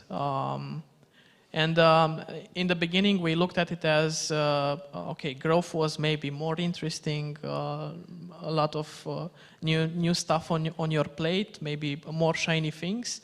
Now we try to take it as, okay, the challenge right now is to make the company profitable, and that in itself is also a very, very interesting and challenging thing to do. So it's just a shift in perspective. I'll start with this, that in Bulgaria we have a lot of qualified software engineers, and there is a huge hub of outsourcing industry. And developing technology in Bulgaria, it's still cheaper than in the Western countries and in the USA. So when you develop your product locally, it is easier to export it on, with higher margin, and it is on quality level as other products which are on the market. And speaking about technology in our field of work, the COVID triggered the digitalization of healthcare, and nowadays, speaking about AI and the new technologies, it is speeding up those processes, and yeah, developing your product and exporting it, it is worth doing it. I think it's very much a challenging corner of the world, because there are a lot of kind of small countries all around us, and it's good, it's helpful in the learning curve, because when you are expanding, for example, from Hungary to Romania, there are lots of similarities, but some differences. And then again, if you move towards Bulgaria, that's kind of similar to Hungary, a bit more similar to Romania, a bit similar to Serbia, but there are differences. So in this case, when you are moving from country to country, you learn something in everywhere about the local culture, about differences in technology, differences in the spirit, working spirit of the people, cultural differences, and so on and so forth. So I think that expanding in this region helped us a lot to take a bigger step and expand like beyond the region as well, because it can teach you a lot of things to try out these markets, these slightly different markets nearby us, nearby our home countries. I think there are two angles to this as well. So on the one hand, coming from the region and expanding in the region, I think it's much easier than coming from the outside region, because as Barnabas said as well, culturally, even if we are not exactly the same, we are much closer than what we are towards Western countries. And this helps us a lot, let's say, navigate the environment, and also the fact that we are used, let's say, to lower scale in a way, and we are able to actually set up businesses that are successful, even if, let's say, the size of the market is not so high. The other thing is, and the way we thought about growth and also the regional expansion in EMAG, one of the reasons that initially pushed us to do it is to actually expand the market that we serve, because in this way we can deploy the technology that we develop towards a bigger market. And for us, going from a Romanian market of 20 million and actually expanding to two more countries where we have relatively similar type of population, all of a sudden allowed us to, in a way, spread the cost of technology development to more countries, and in that way continue to develop really good technology and actually better services for all the customers that we serve. So one of the elements of actually expanding in the region is also to go beyond this fragmentation and increase the size of the market that you have, and then this allows you, on the other hand, to invest more and more into virtuous, and this becomes a very virtuous circle at the end of the day. Probably all of you have heard about Warren Buffett, and I don't know if you know that you can have a breakfast with Warren Buffett, I think a few times every year, and you have to pay around $1 million to have a breakfast with him. But luckily, we are lucky enough that we have 4 CEOs here, and we can have their advices for free. And this is why I'd like to ask you as a final question, let's give some advices. I've seen many young faces here, many young entrepreneurs, and I believe that our online presentation is watched by many young entrepreneurs. Let's give them some advices. How should they start their business in 2023 in this region? For example, should they start it in only one country and then expand to other countries, or should they start it in for like all three countries? How should they start it? What should they focus on? What is your opinion how it's going to happen in the future, in the next years? What should be the focus topics in this region from a business point of view? Yeah, so lots of things can be said here, and I'm sure my colleagues will spread some wisdom. What I will say on my part is maybe the hardest thing that we've really nailed it in the beginning was making something that people actually want and solving a real problem. And generally, as an entrepreneur, if you manage to solve that, all of the others usually have a tendency to sort themselves out. If you are a good entrepreneur and you're willing to learn and to basically go above and beyond to become better, all of the other things can be sorted out. So this is what I would tell to any entrepreneur looking to start a company: solve a real, do something that people really want. Then the other thing that helped us a lot in the beginning was actually being very very focused. So we had an idea to start applying our entire business model to all types of electronics. Looking back, that would have been madness, and we probably wouldn't have succeeded because we didn't have neither the money nor the expertise. And so it was a great thing that we decided to start only on smartphones. We know they represented 70% of the market, and so we said, let's do that, and let's do that well. And now that we have the resources and the know-how, we can start expanding horizontally. So I would say start focused, start very narrow, and then try to expand. Maybe the third piece of advice would be if you've managed to solve for something that people want and you gain traction, VCs will maybe start knocking on your door. A very tempting trap, maybe in which you shouldn't step in, is to raise lots of money at very, very high valuations and start being extremely aggressive in your expansion. That has been the case for the past 2 or 3 years. So I would say it's a good thing, and try to do it moderately. I mean, just take enough money to execute your business model. Don't take too much money. Get it at a valuation that does make sense, because otherwise later on it will come stumbling over you. So yeah, do things that, as the panel said, that are common sense. So yeah. For me, the most important thing is to have a strategy. You have to have a strong plan, to follow it, and to work agile.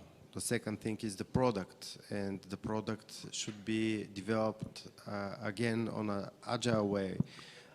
You have to start with something small, simple, to test it, to make sure, as George said, that it covers the needs of the customers. And then to add additional features or services to it. And the third, and actually this is the most important thing, are the people.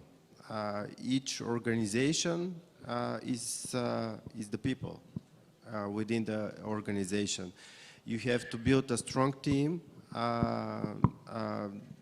and to develop this team according to the strategy. So those are the three most important things for me as entrepreneur. I'll try to be brief with my advices because I'm not actually a CEO. I'm head of business development. Future CEO, let me say. Thank you. So what I would say is to, it kind of relates to Alex's last sentences, because I want to say is to embrace the talent, because I think that's our biggest challenge in this region, in Central Eastern Europe, to lose the talents, to bigger companies lose the talents because they are moving or going to Western Europe to work, or to the US, or even to Asia because of like opportunities with bigger companies. But I hope to believe that if you embrace the people you are working with and you embrace your colleagues, then they will stay and they will help you to build a strong foundation, a good company, and lead you to successes. The geographic dimension that you mentioned, Marton, is important, but this comes part of the growth story, yeah, because every company needs to have a growth story, needs to have, let's say, a horizon of you know, doing better than today, and this horizon is super important. So my advice would be that while you are in the day-to-day and managing for survival sometimes, or for you know, talent and making sure talent is engaged, that you always use the long-term perspective to kind of get you out of the difficulties of day-to-day, or to sell the story to the stakeholders that you have around you. And this, you know, also allows you as a CEO or as a founder to keep actually optimistic and keep, let's say, the energy in the day-to-day in what you do. Okay, so as we are heading towards the end of the panel, I'm asking the audience if you have any questions from the speakers. Feel free. Okay, I believe that the gentleman is going to stay here. No, there's one question, sorry.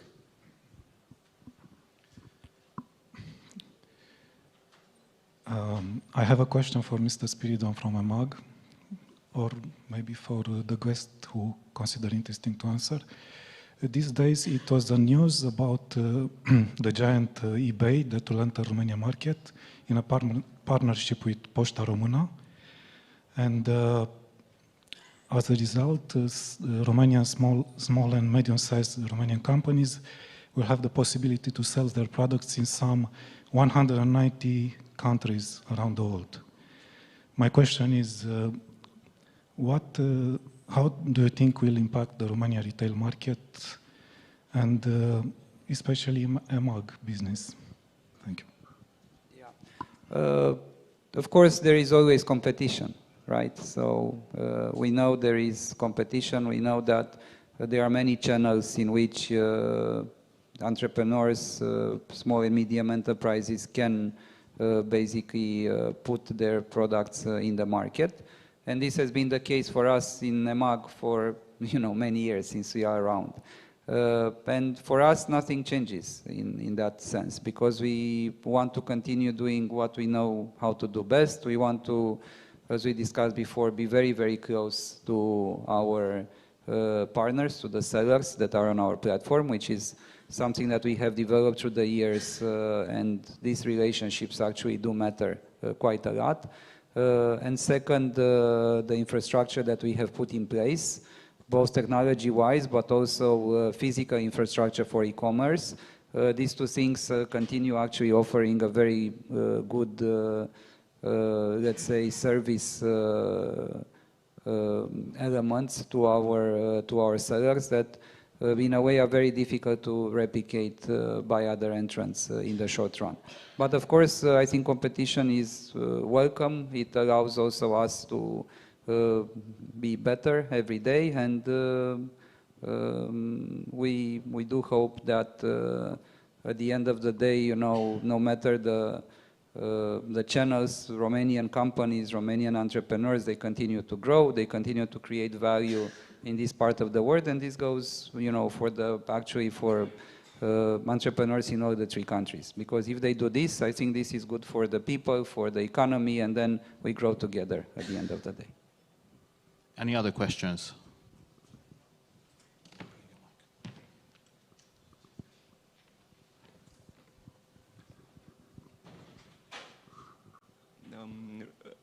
Last few weeks ago, we discussed in the Minister of Romania regarding the environment and regarding the portable devices batteries.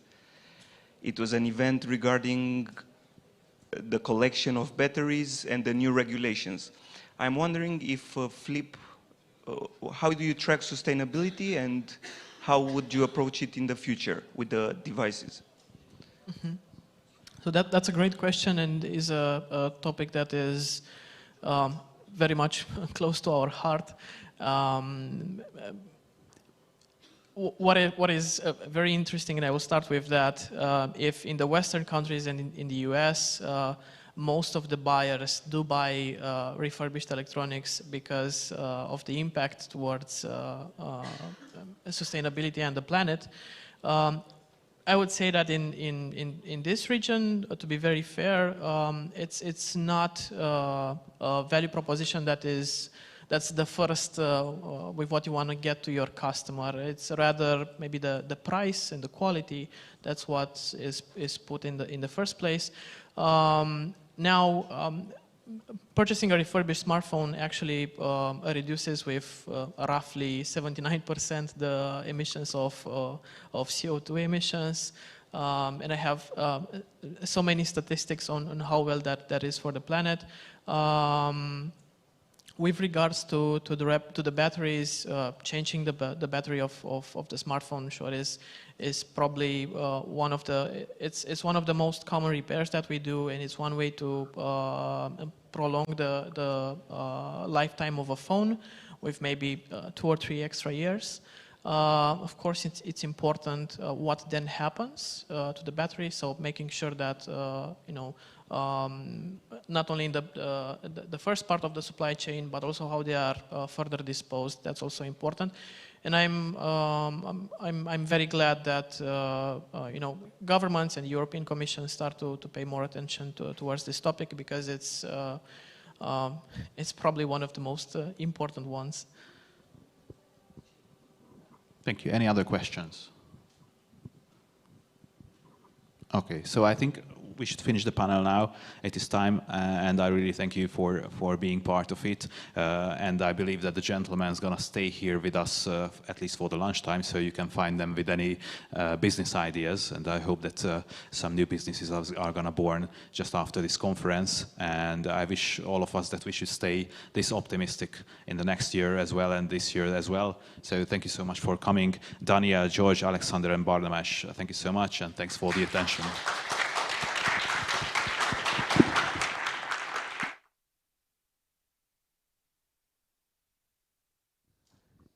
Just a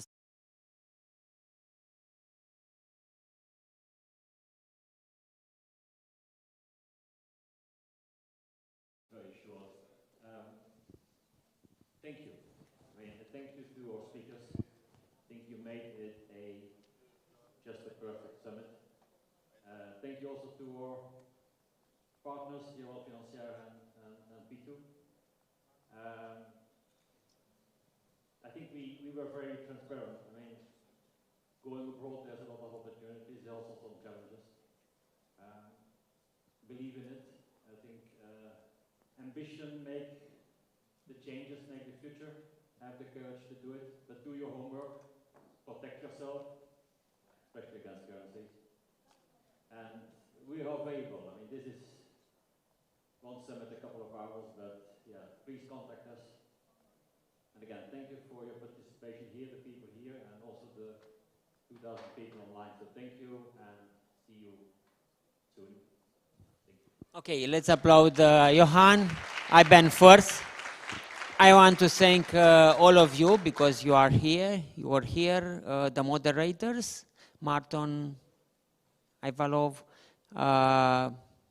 and Pierre-Antoine, who is the sponsor of this conference, and see we next year.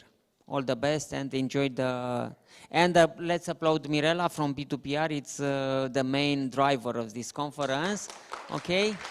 And let's go to lunch.